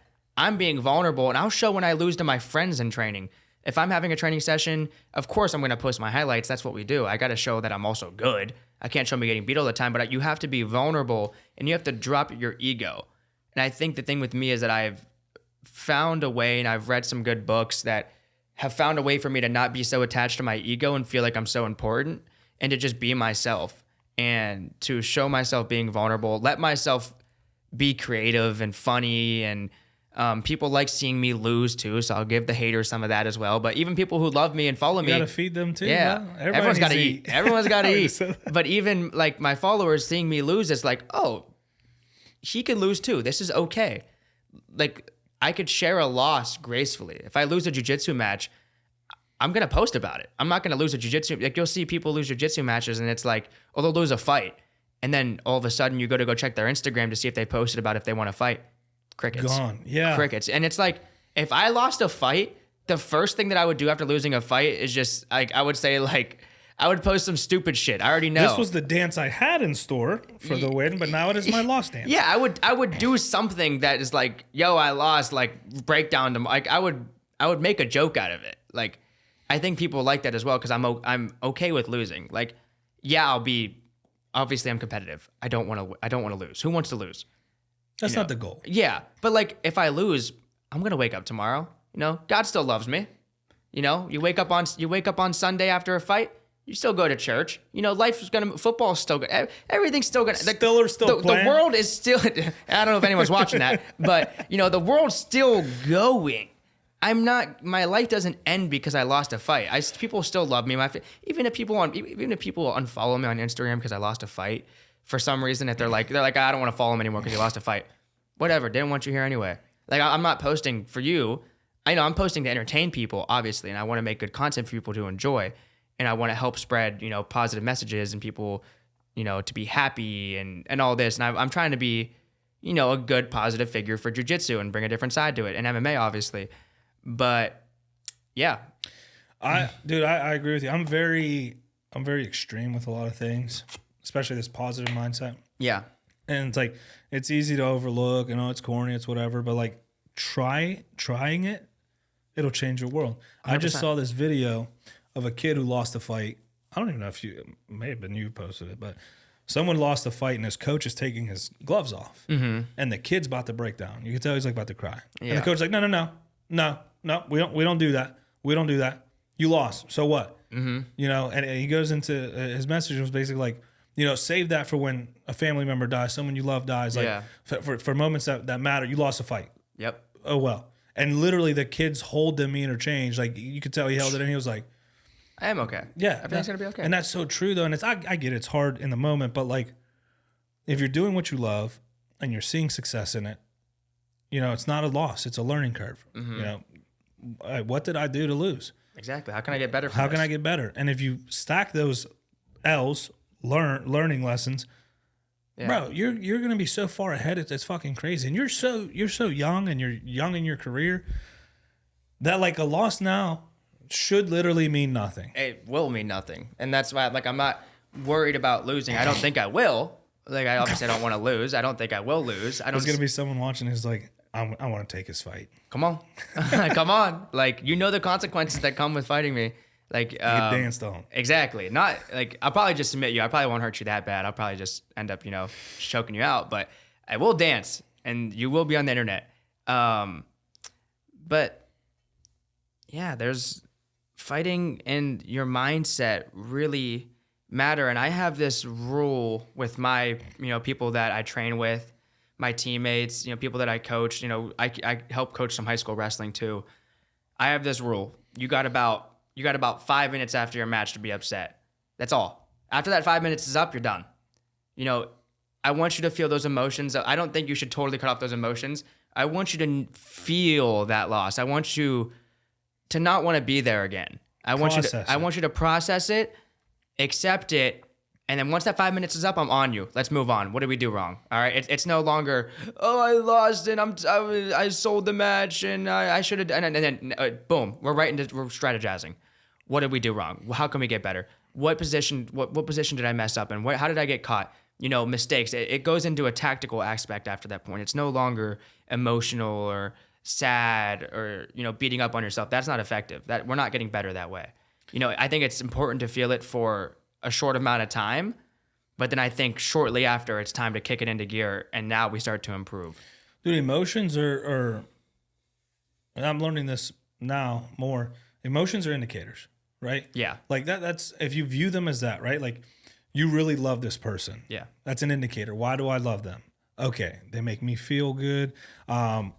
They do this for me. When I do this for them, I feel fulfilled. Mm-hmm. We have the same mindset, whatever it is. Or I'm very sad right now. Okay, that's an indicator. Why am I sad? Mm-hmm. It's a good way to process what you're doing. But what we do as humans, we like to make them end all be all. Exactly. I am now sad, which means I am a sad person, which means my life sucks now, which means, and it's easy to get into that pigeonhole. Just accepting all those, yeah. Yeah, like I'm gonna steal that. That's going on another episode for sure. Thoughts are clouds, yes. And emotions are indicators, man. Like listen to your emotions, but like listen to them and try to understand why you're feeling this way. And you don't lost. Judge them.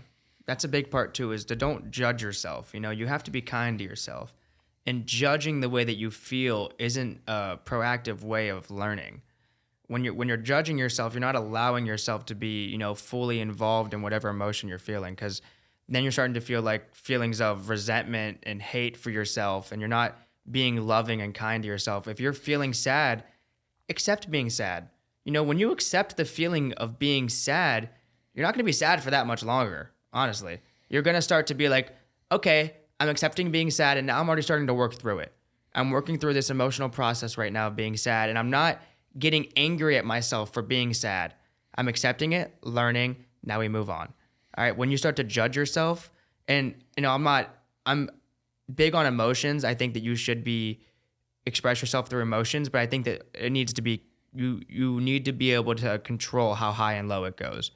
You shouldn't be a person who's too emotional, high or low. I don't think you should be a person who's always low, low, low. Try to get into a spot where you're sitting right in the middle, where if you start to feel sad, that's okay. You could feel that for a second, but now let's just get right back up to the middle. Now we're here. Now we're floating. If you get a little bit like too high where you're like super hyper and jittery and exciting, that's good. You want to feel those good emotions, but then like, all right, let's just bring it back down to the middle. This is good for you. This is how we live life right here, is right in the middle. This is how you stay calm. It's how you stay emotionally sharp. When emotions aren't involved, I can make rational and, reasonable decisions, all that stuff. How do you maintain that middle ground? What advice do you have for people who maybe struggle with that, or maybe they didn't look at it this way and they're like, man, where am I? Now they're self-assessing. Yeah. How do you stay in the middle? Well, you got to realize that, one, you aren't your thoughts. Your thoughts don't control you. Your thoughts are being processed through your subconscious mind. They're always getting just thrown up there. That's how humans work. It's a rotating machine. Subconscious thoughts up to the conscious, and then we get to decide if we want to accept or deny these thoughts. That's why thoughts are clouds. I'm accepting whether I want to believe this thought or not. Learning how to do that is how you stay in the middle, because you're learning on if you want to go too high or too low. Meditation is a great practice for learning how to be able to control that process of accepting or denying those clouded thoughts. That's a skill that takes time. You can't just start doing that. Your mind is too cluttered with information, from your phones to, everything that goes on in the daily world, for you to start to be able to just instantly process thoughts and accepting and denying. You got to work on that through meditation, through breath work, through reading, through praying, through, being religious to some capacity. You got to have faith in something that's more than yourself. You need to just have a full grip on your mind and what you're allowing. Because if I'm going to be honest, when I first got here, when I first sat down, I was feeling like a little like lightheaded for some reason. But I turned myself right around. Boom. Just let go of that. I'm not going to accept that. I'm not going to accept feeling dizzy. And I know that sounds crazy to say, But if I would have played into that and I would have allowed myself to get anxiety for, I don't feel good. Oh, my stomach is starting to hurt. Oh, that could turn into a rabbit hole. But just that simple little switch of, I don't think I want to feel like that. I want to have a good time here today. That switch, that changes my entire day. That one simple decision, and you could do that for everything. So it's really about learning how your mind works, learning how the subconscious brain works, and just if you're getting too low, bring yourself back. You have to be conscious. That's the big thing. You have to be present in this moment of right now. I can't be thinking about tomorrow. I can't be thinking about yesterday. I have to know, okay, I am a spiritual being right now, having a human experience in this body, and I need to be conscious of what I'm thinking. My thoughts create my reality, and I don't want to be thinking negative things that are pulling me down too low, and I don't want to be thinking about things that are too high, like lust or any kind of temptation or partying, all this super high stuff that gets you all high and uppy. I want to be right in the middle. This is where I could live life sustainably. That's where I need to be. So through meditation, that was a big word salad, but no, I followed everything. And you're about it, dude, because when we were in Vegas, I reached out to you. I'm like, oh, let's hit us. You're like, yeah, I'm just kicking it. Then I'm like, oh, dude, that's discipline. Because I can tell you what, I did not just kick it, and I lost a lot of money. Yes. But I had a lot of fun, a lot of highs, a lot of lows. See, and honestly, and this sounds crazy to say, but I got to be able to get to this middle point partially through sports betting. We're gonna have to dig into that. I have placed more sports bets than anyone could probably imagine. And I've placed a lot more money than you could probably even fathom putting on a sports bet and being comfortable with it. So losing, the amount of emotional roller coasters that I've gone on watching sports games with a ridiculous amount of money on them has kind of honestly transformed me as a person. Things really don't bother me anymore because I've felt so much pain from gambling. It's so crazy to say, but now I gotta put in if you have struggle gambling. Yeah. Please call the number 1-800-GAMBLER. He knows the number. 1-800-GAMBLER. Call the number. So you learn through failing. Yes. Because here's the thing: you learn through failure, whether you want to admit it or not, and you've been able to apply gambling failures to life, which is very interesting. So through that process, because that's very real, man. How many times have I put on a game? And I'm like, and I thought, and this is how crazy I've gotten. I love the Falcons. Yeah. I know they suck. They're playing pretty good football right now. And then they'll blow. Yeah, I know. I'm like, if I bet, it's a win-win, right? If I bet on the opposing team, if my team wins, I'm happy. It's called emotional hedging. That's what it's called in the sports world, emotional hedging. Can you explain that? Because I've never heard that. Emotional hedging is where you're betting on whatever you don't want to happen. So if it does happen, you feel okay. So say that I'm a Broncos fan. Broncos play the Giants this weekend. I might bet the Giants on the money line. So if the Giants win, like you were just about to explain, I at least won money since my team lost. I'm emotionally hedging myself. So if whatever outcome happens, of course I want my team to win. But if they do lose, at least I'll win some money. And that kind of makes it a little bit better. So it's called emotional hedging. You're hedging, you're kind of saving yourself from heartbreak by winning at least a few dollars. Yeah, but I feel like you're almost accepting the fate of the Falcons losing. Yeah, I mean, that's how it works. Should I call a number? No, never call the number. Just keep on gambling. It's like the guy in the picture. Just keep on digging. But no, I mean, I felt the lowest of the lows of putting thousands of dollars on one singular football game and losing. That feeling is bad. You go home, you don't even have much money. You're losing a lot of money doing this, and it's the worst feeling. You feel so demoralized. You feel like a degenerate. You feel like a loser. You start replaying the game in your head. If they would have just ran this play, it's the worst. So then when I felt all those, and I've been able to process all those degenerate emotions of losing sports bets, when I go into a fight or when I go through life, little problems don't feel that important at all, and I don't really process them because I've been through some shit, And it was, and, you know, sometimes it was, you know, people Went like, through the grind. yeah, you know, like some people like they're, you know, I've been through it with growing up. I grew up in the favela, and like I learned the hard way like that. Like, nah, I got burnt in sports betting.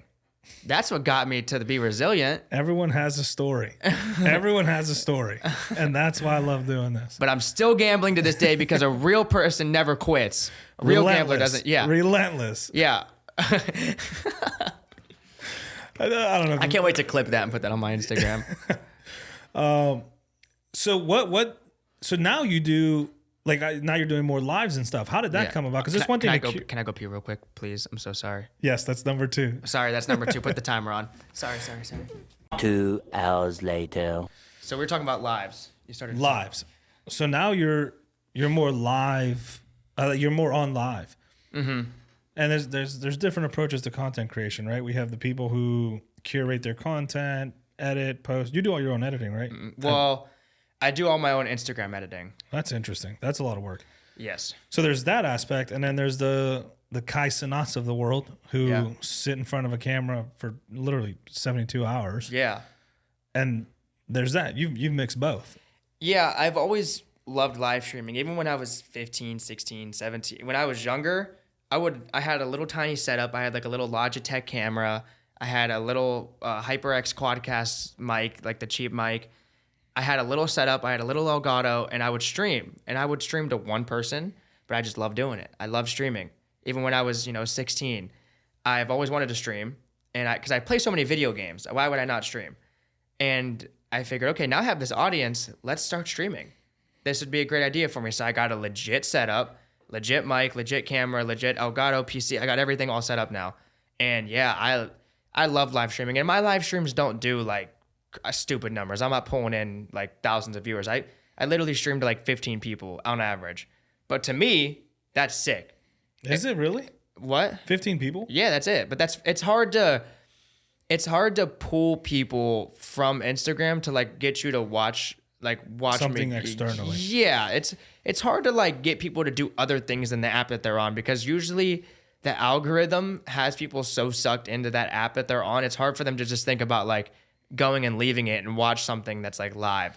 That's you know what I'm saying? Even with shopping, like now Instagram has shopping in the app. Yeah, it's integrated in. So that's why it's kind of hard to like get people to go, into the live stream. But hey, 15 people, pretty good. I'll take that. Because like, those 15 people, they still watch and they subscribe and they donate and they give. And like, it's like last night I streamed for like 5 hours and I was playing UFC for a while, and it's the same 15 people, and they're all just like, I'm building like a little community. They're all talking to each other. Like they all feel like they have like these friends now, and like they do like these online friends. And we're all betting on Street Beefs fights together. Like we're watching Street Beefs fights for the first time, and we're like, everyone's putting channel points on them, which is kind of just like a currency within my Twitch chat. And like they like gamble that, and it's like, that's fun to me. So is what is Twitch for? Twitch is like what you live stream on.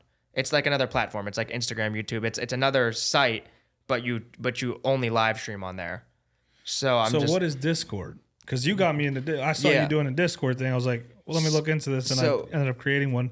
If you guys want to follow it, I don't know how that. So you have to invite people to it through a link, but I'll post that.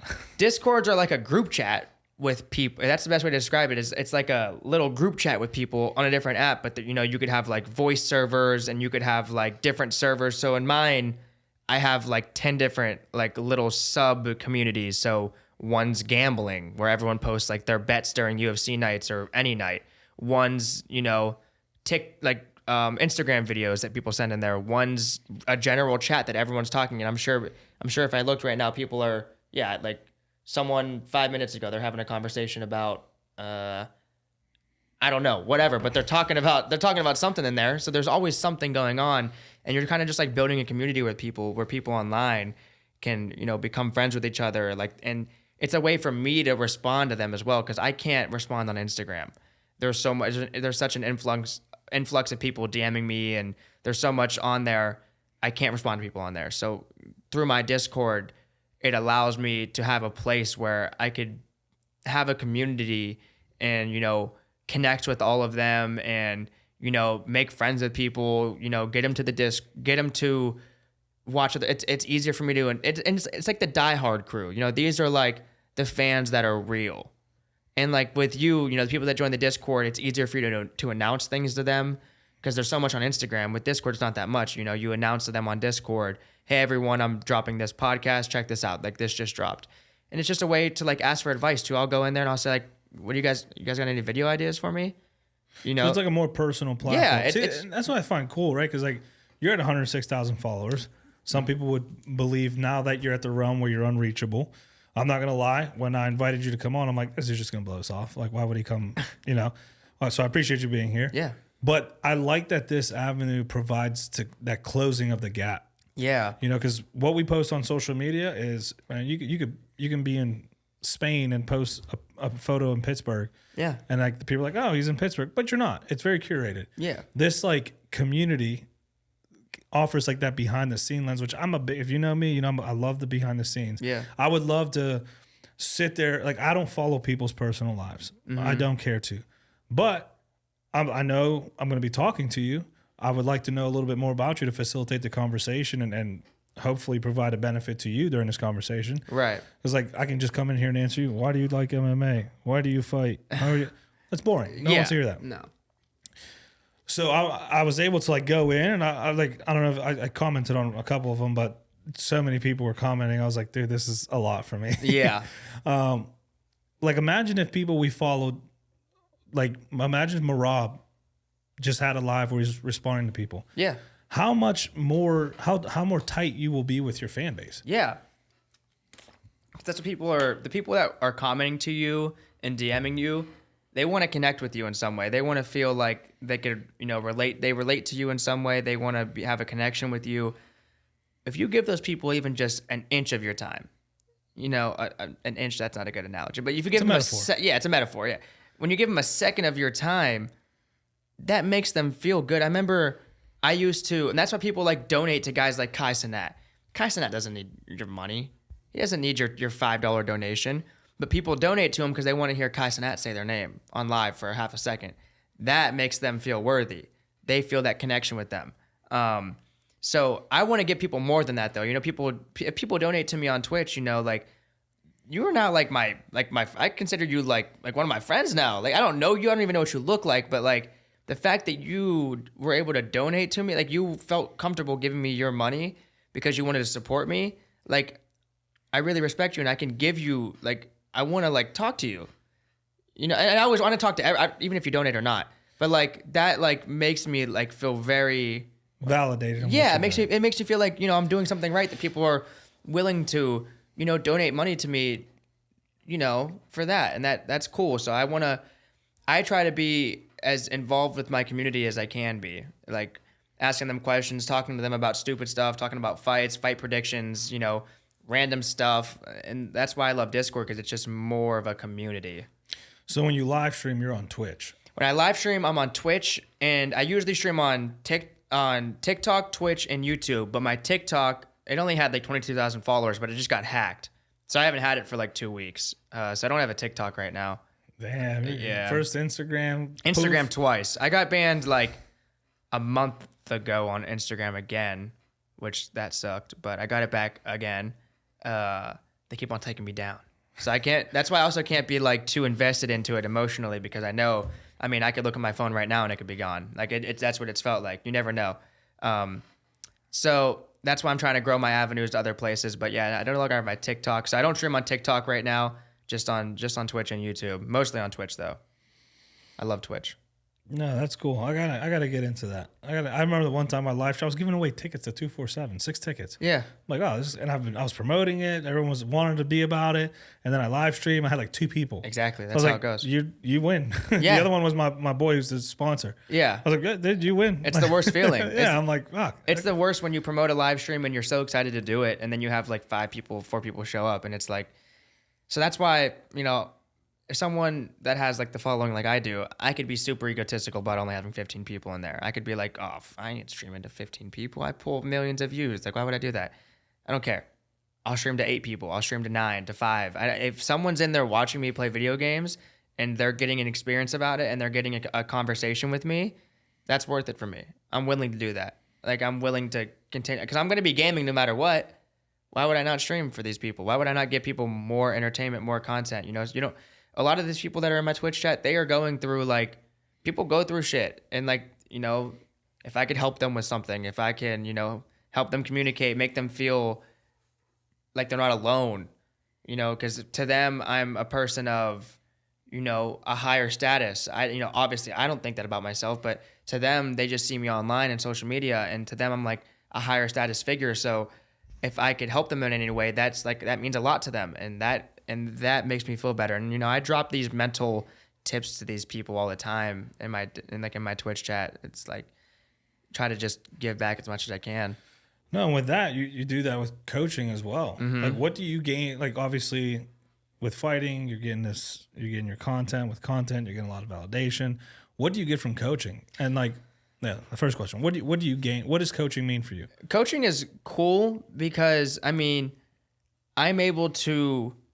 I think that I know a lot about the sport, whatever sport it is, and I think I just know a lot about competing and the mindset for it. I think that even if I don't have the best technique, which I think I have, pretty good stuff, but I think mentally I have an edge above a lot of people. So if I'm able to give what I feel like is an advantage with my mindset, with these tips to other people, that it will make them better. Like, that feels good for me, knowing that I'm instilling this confidence in people that they could have fun and that they could enjoy this. I think a lot of time people don't even enjoy what they're doing. They're playing their sport and they're doing jiu-jitsu tournaments. They don't even enjoy it. They're so nervous and scared. If I could make people comfortable with doing what they're actually there to do, that gives me something. If I can teach them a technique and I watch them work through it, if I teach them how to throw a kick properly when they were bad at a kick and I watch them do it over a few weeks and all of a sudden, bang, they're starting to land it well. I'm like, perfect. That makes me feel good. I taught them something. That makes me, and it also like helps with me too. It keeps me involved, keeps my brain thinking. Because you kind of have to go through a process where you have to reverse how you think about it because you have to teach it now.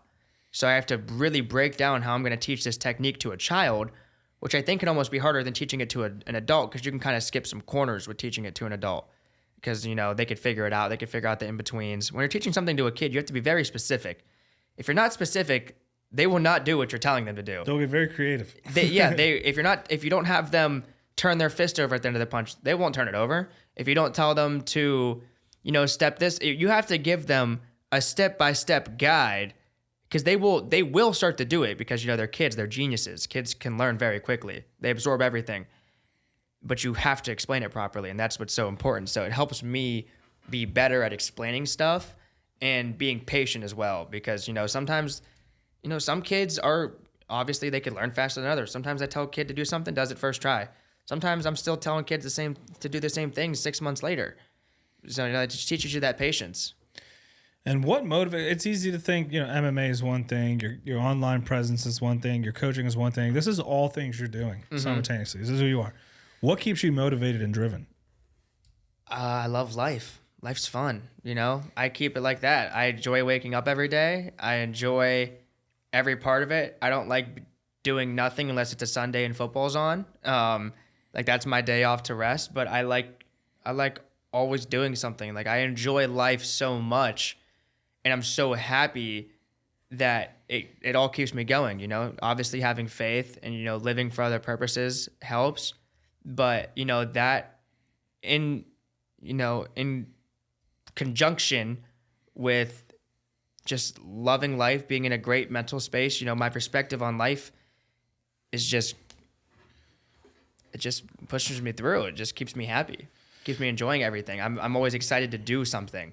I keep myself excited.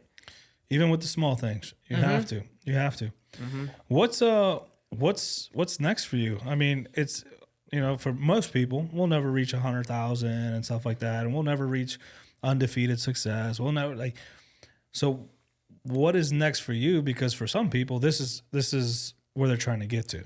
Yeah, and it's weird because I've actually just been telling myself, like, I literally used to pray to be right here, right now.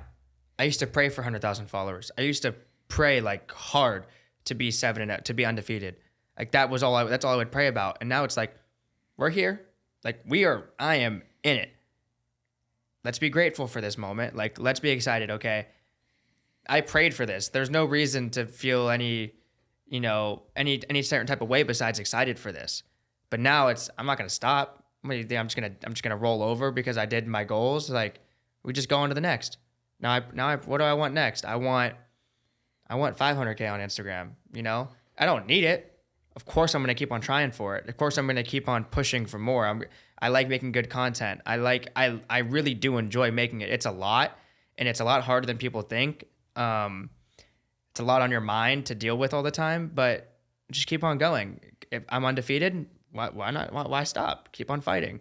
You know, it's a combination of doing both at a high level, being able to do content creation at the level that I want to do it at, but also competing at a high level. If it ever gets to, I get this question a lot. People are like, why don't you just stop fighting? Like, you're at a point now. Why would you continue to fight? If I ever get to a point where I'm not enjoying fighting anymore and I'm enjoying content way more and it's making way more sense for me to continuously make YouTube videos and content, I probably won't competitively fight anymore.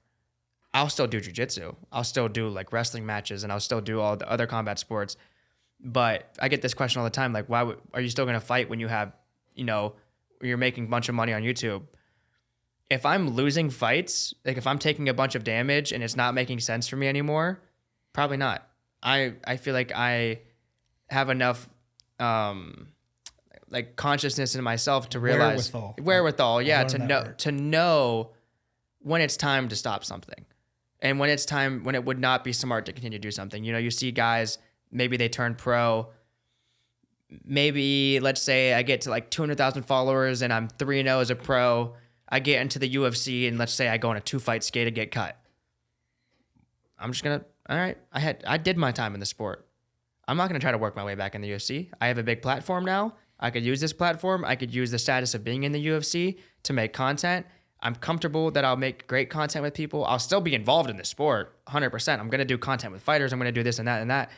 But from a health standpoint, at the end of the day, I'm the most important to myself. Like mentally. Like, this needs to be okay. If my brain is damaged, nothing else can work. You know, I can't love my family the same if my brain is damaged. I can't love my neighbor the same if my brain is damaged. Like, my brain is your brain is the most important thing. And if I'm taking damage and I'm risking my health for a fight when I don't even need to be fighting anymore, you know, why would I do that? But for now, obviously, I still love fighting. I'm still super involved. I'm still training every single day.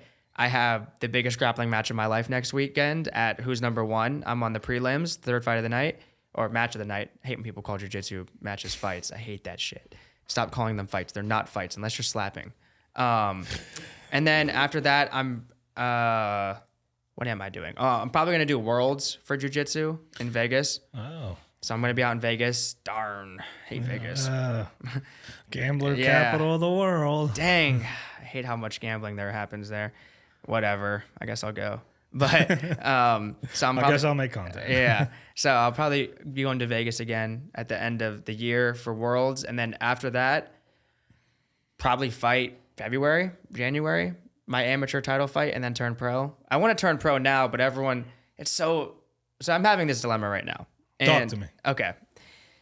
I'm a big believer in trusting my intuition and myself. And obviously I'm very confident in myself. And I feel like I could have turned pro before even my last fight. I am so confident that I want to turn pro right now. People are like, oh, don't rush it. You're super young in your career. You know, fight all your amateur fights. I agree. Let me burp. Excuse me. I do agree with that. I don't think that most people should rush their amateur careers, you know. While it doesn't matter, get all your amateur fights in, take some losses, take some wins, learn a lot. For me, I don't think I'm going to gain anything else from amateur. I think that I'm on a completely different level than every amateur in the planet, and I'm confident enough that I could start making a run in the UFC tomorrow. I genuinely believe that. So that's why I want to turn pro soon, so I could start doing that while I'm still young, and hopefully I can get out of the sport at a young age. I don't want to be taking amateur fights and going through 8-week camps to just submit everyone in 1 minute. Does that make sense? I understand You think you You want to push yourself to the next level. I think, yeah, because you see guys like Gable Steveson and guys like Bo Nickel, obviously, they're world champion wrestlers. They don't fight amateur fights. They just go right. Then their striking is not on the level as their striking wasn't on the level as mine. They just had really good wrestling, and they just hop right into it, and they get pushed right into the UFC and boom, they're already in. Obviously, I'm a little bit different. I'm not a world champion wrestler. I just was a decent wrestler for my high school team. But I think with the level that my jiu-jitsu's at, and how well-rounded I am at 125 and the landscape of 125, there's no doubt in my mind that I could be a top contender in any of the bigger promotions in the world. So that's why, and people are gonna hear that and be like, "Oh, he's delusional." And I've been delusional. People have been calling me delusional my whole life. Look where it's led me. Look at everyone who's ever done something. Yeah, like they're all delusional. Exactly, and that's how you have to be like this. And if I wasn't like this, is what gives me the confidence in my fights, because I know that I'm just going to be keeping on getting onto better things. So people might call it arrogance or cockiness. Maybe I try not to come off that way. I try to just be like, kind of like chill with it. But in my mind, I don't talk about this much to anyone. Like, I haven't really said this publicly at all, but I do genuinely think that I could be the best in the world within the next 2-3 years. So the fact that I'm still fighting amateur and like wasting time in fight camps and extra injuries and not making enough money, like, I got to start assessing that. And I have to decide, okay, do I want to listen to everyone else? Or trust myself? I know where I can get myself to. I know what trusting in myself looks like and where it's gotten me, and believing in my delusions and where that's gotten me. So yeah, that's kind of my whole spiel on turning pro, because I get that question a lot. What did you learn during your last fight? Did you learn anything about yourself, about the process? Not really. The only thing that I would say that I took away from that fight is that I had a lot more fun than normal. I really was like super happy to be there that day. That's really the only, from that fight went exactly how I thought it was going to go. My last 3 fights, the way that I visualized them were exactly how they happened. So it's almost like I didn't even need them to happen, because they already happened up there, and then they manifested themselves into reality. So I didn't learn anything because it already happened. And that's kind of how I go through a lot of things in life, is that when it comes to competition, is that I visualize them so hard, and I've seen the outcome. I've created the outcome for myself that I would like to, my desired outcome, and then it's happened. And I've worked through all those positions I've already been through every aspect of the fight so far. So when it becomes that time, and when it does happen and it comes to fruition, it's just like, all right, I already saw that. It's weird, because that happens, and I want to be excited after my fights. I do the dances and stuff and I'm excited, but I want to be able to go out and have that feeling of I'm going to get so drunk tonight because I'm so excited, and I'm so ecstatic that I just won. I'm on top of the world. I don't really feel that. I just feel all right, I won the fight. Cool. Obviously I'm excited I won, but I'm not ready to tear through my skin excited that I don't feel that, like I said, staying in the middle. I don't get up there like that with the fights. The best part is always right after the fight, seeing my family and seeing my coaches, and everyone's excited. Of course I'm excited, but I don't, after that wears off and I get in the car, it's that wasn't anything I didn't expect. So it's, does that make sense? Yeah. Could it be because you conditioned yourself to be there? Yeah, 100% it is, because I've again, like you just said, I conditioned myself. I've been there so many times in my own head, and I've beat the hammer on my own brain a million times on staying in the middle. So I don't know if I even allow myself to really get up there, but I think it could have to do with actually visualizing it. And I think that my brain almost decided, it already accepted that that's already happened. Because, your subconscious mind doesn't know the difference between visualizing and something actually happening. So when you visualize something so hard, and then when it actually happens, your brain almost processes it oh, this is just happening. It's like watching a movie twice. That's kind of what it feels like for me. When I watch it the second time, it's still good. If I like a movie, it's still good, but I'm not going to get that same feeling of excitement as the first time. If that makes sense. So you say February, you're aiming for a title fight. I'll say this.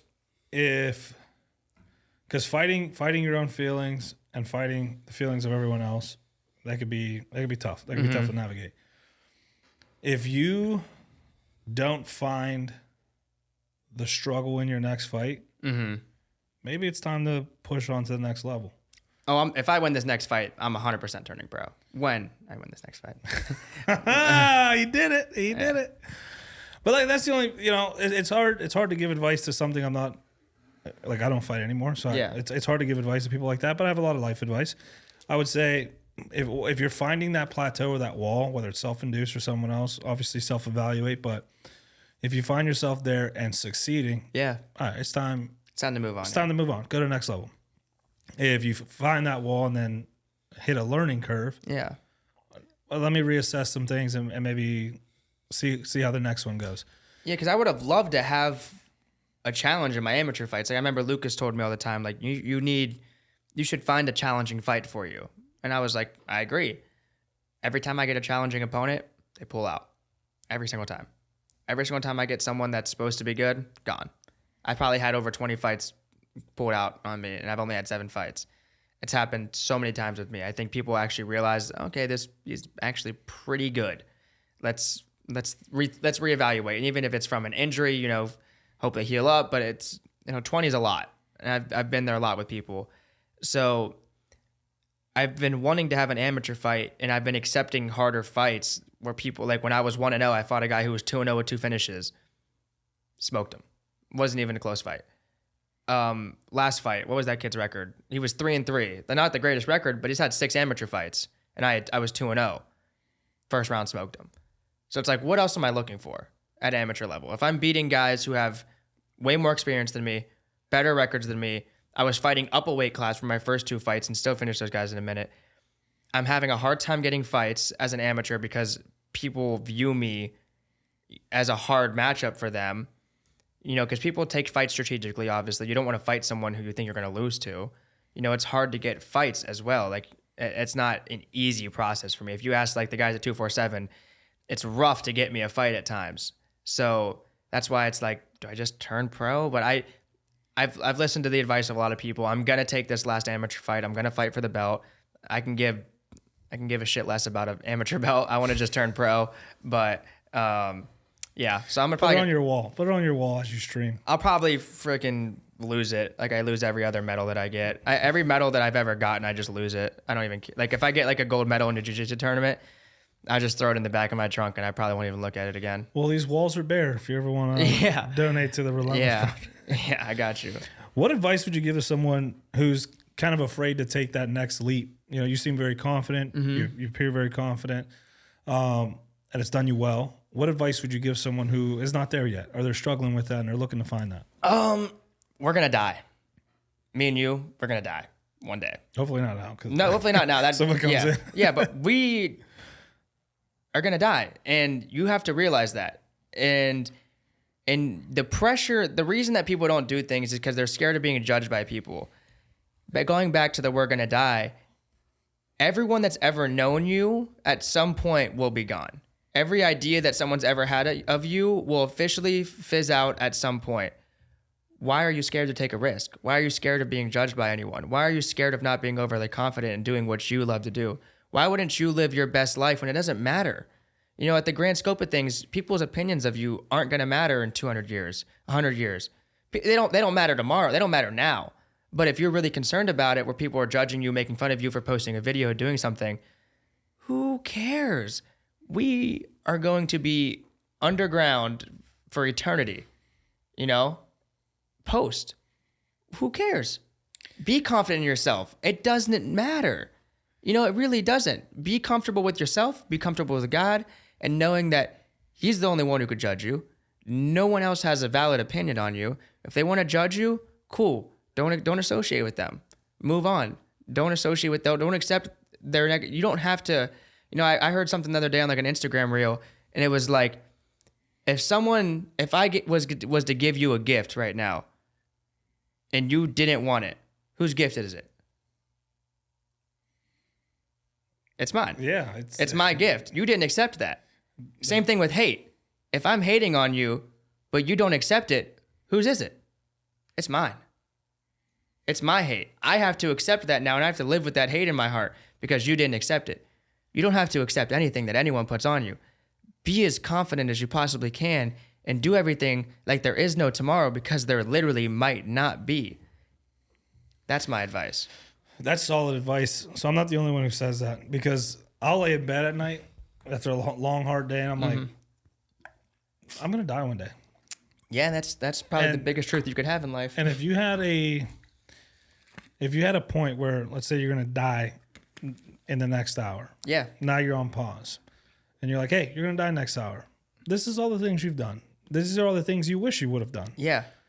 If I give you a second chance, what are you going to do? Do it all. Everyone is going to be like, oh, I'm going to do all the shit I wanted to do. I should talk to that girl. I should have talked to that girl. I should have taken that job. Yep. I should have quit the job and started this business. Yeah, because why not? Because why not? I'm going to die in an hour. Exactly. I know I'm going to die right now. Maybe if I change all that, the outcome changes. Yep. Or I will have more fulfillment in that time I was here. If I'm going to die in the next hour regardless, I'm going to try all that. I know what this was like. I didn't really like it. Those are the thoughts I have, dude. That's a real thought to have, and that's how you become better, and that's how you live without fear. Yeah, and if you tell yourself that, I implore people to do that healthily. Tonight before bed, go, I'm going to die. Am I happy with what I've done, or should I change some things? And whatever you feel, fucking listen to it. Yeah, listen to it. You should really emphasize that I'm going to die part. You really need to feel, you should feel almost scared. Dude, I'll get out of bed and sit on the edge like, okay, oh, man. I'm still alive. Yeah. Yeah. I'm still here. You should almost get to the point of scaring yourself with that thought. You got to cause you'll get to a moment of you'll freak out. You'll freak yourself out. Get to that moment. That feeling is a good thing. You just realize that you're human. Good job. All right. Now, next step. Let's do something about it. Let's be proactive. And like you just said, in that hour, that first thing you're gonna think of is, why would I care what Bob thought? Why would I care what they thought? Why would I care why I didn't do this? Just do it, because it doesn't matter at the end of the day. Yeah. And what does success? People say the word success, they throw that around on this thought of doing things. What does success mean to you?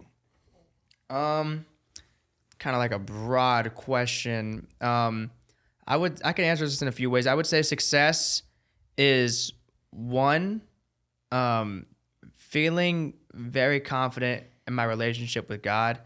Sometimes that's very hard to do with all the distractions that I have to deal with, and I can get pulled off track. But being able to align myself back and getting back on track, that's success for me. That's what makes me feel more fulfilled than anything. Success is health. Success is health with your physical body, with your spiritual body and your mental body. You need to have health everywhere.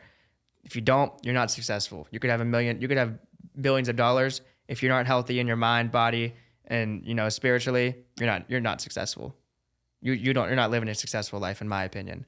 That's what success is. I mean, money, whatever. I don't care about it.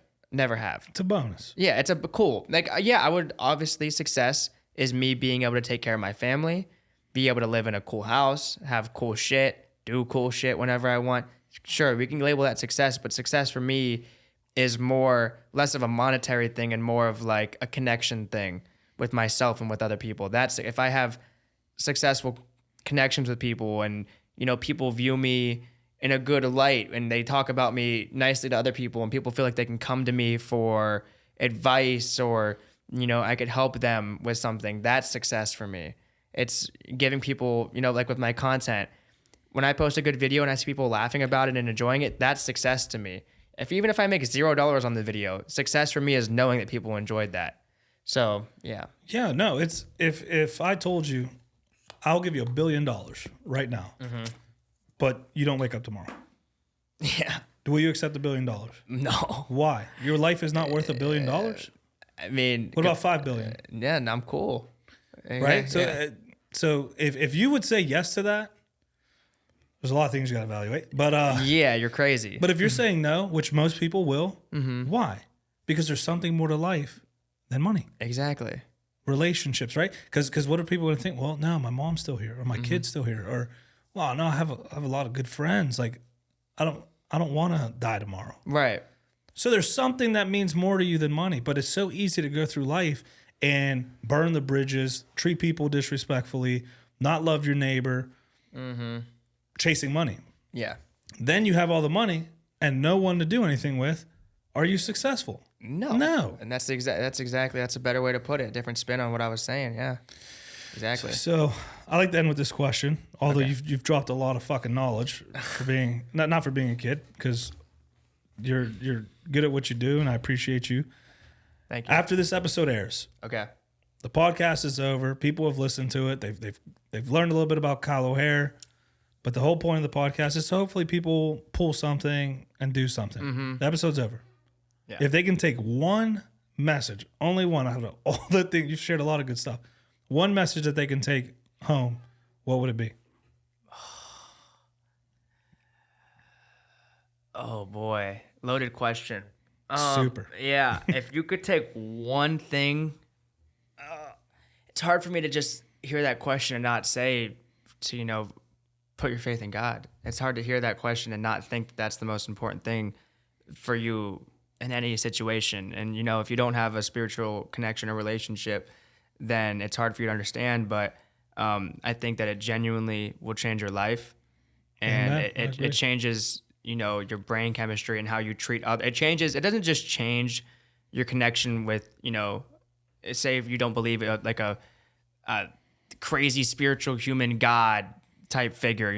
Like, I know it sounds crazy, but it changes the way that you do everything. It changes your work ethic, how you treat, your girlfriend, your wife, how you treat this person, how you go about situations. You're not quick to anger. You're more caring. You're more give. It changes more than just, praying to God that you get $1 billion. All right.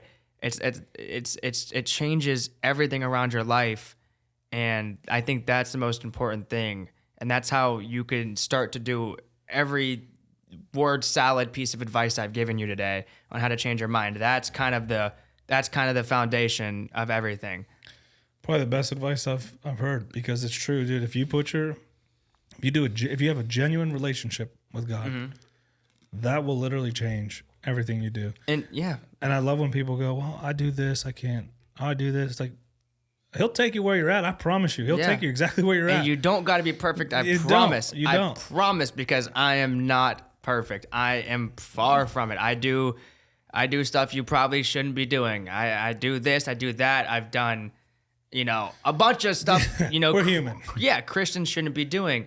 But, you could always fall back on, forgiveness. And that's like obviously the whole scope of it. And, once you know that you were forgiven for doing bad stuff and sinning, you cannot hate yourself. And that hate and that resentment towards yourself leads a lot of people down the avenues of anxiety, depression, and, all this, that, and the third, and identity change, and blah, blah, blah, blah, blah, blah. Yeah, and I want to clarify, like, that doesn't give you a green light to go do whatever, but, like... No. You being real with that... Yeah. You do the other things less. You do. You're like, man... Like, it's like a parent, right? You love your father. You honor your father. Your father's been nothing but good for you. You have a healthy relationship with your father. You want to make him proud. Yeah. So you're not going to go slander his name. You're not going to go disrespecting people, because now that makes your father look bad. And we're human, right? We have emotions. We do something. We come back.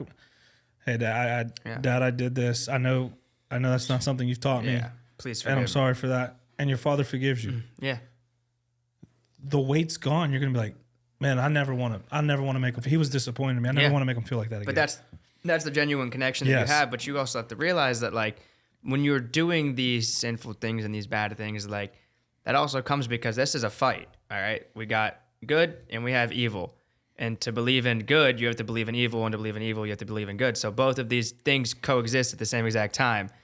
And evil is always wanting to pull you away, and you will get these temptations to do this and do that, and every person has felt them. And when the more spiritual you get and the more you get into it, it feels like the more pressure you get, and it feels like the more you want to just not do things the right way as a Christian.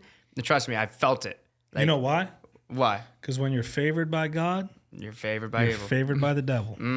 Exactly. That's Mike Tyson's quote, isn't it? Yeah. And it's so true, man. Like, the devil's whole purpose is to get in between you two. Yeah. And if you are putting all your eggs in God, the devil's like, I got to work extra on this dude. Yes. So you may be going through trials and tribulations, but That's a part of it. Yeah, That's the whole part of it, is to just keeping that faith. Is even when times get bad and this happens, just keeping that faith, and you will grow. You will get better. Your connections will get better. There's a worthy way to say, trust in God, but that's kind of all. it's on our money. Yeah. You better listen to it. Mm-hmm. Where can people follow you online if they want to follow your fights, your content, all the good stuff? So you could follow me on Instagram at Kyle O'Hare. I also have a backup Instagram in case I get banned again, at Kyle O'Hare MMA. You could follow me on TikTok. I think it's Kyle O'Hare MMA now, since my other one got hacked. YouTube, Kyle O'Hare MMA, and then Twitch is just Kyle O'Hare. That should be all my platforms, I think. But yeah, I'm biggest on Instagram. Go follow me on there. Or Google Kyle O'Hare. Or do that. And he'll come up. I Yeah. did it. It works. Or do that. Well, bro, I appreciate you for driving. So I didn't know you were driving that far, for coming over here, sharing some of your stories, some of your personal life with us. Yes, sir. Go follow the Relentless Project online. I'm Relentless, PRJCT, on everything. That way you can hear more stories from more dope people. This is the one with Kyle O'Hare, and the way we end is stay relentless. Let's go. Stay relentless. Later. Thanks for having me.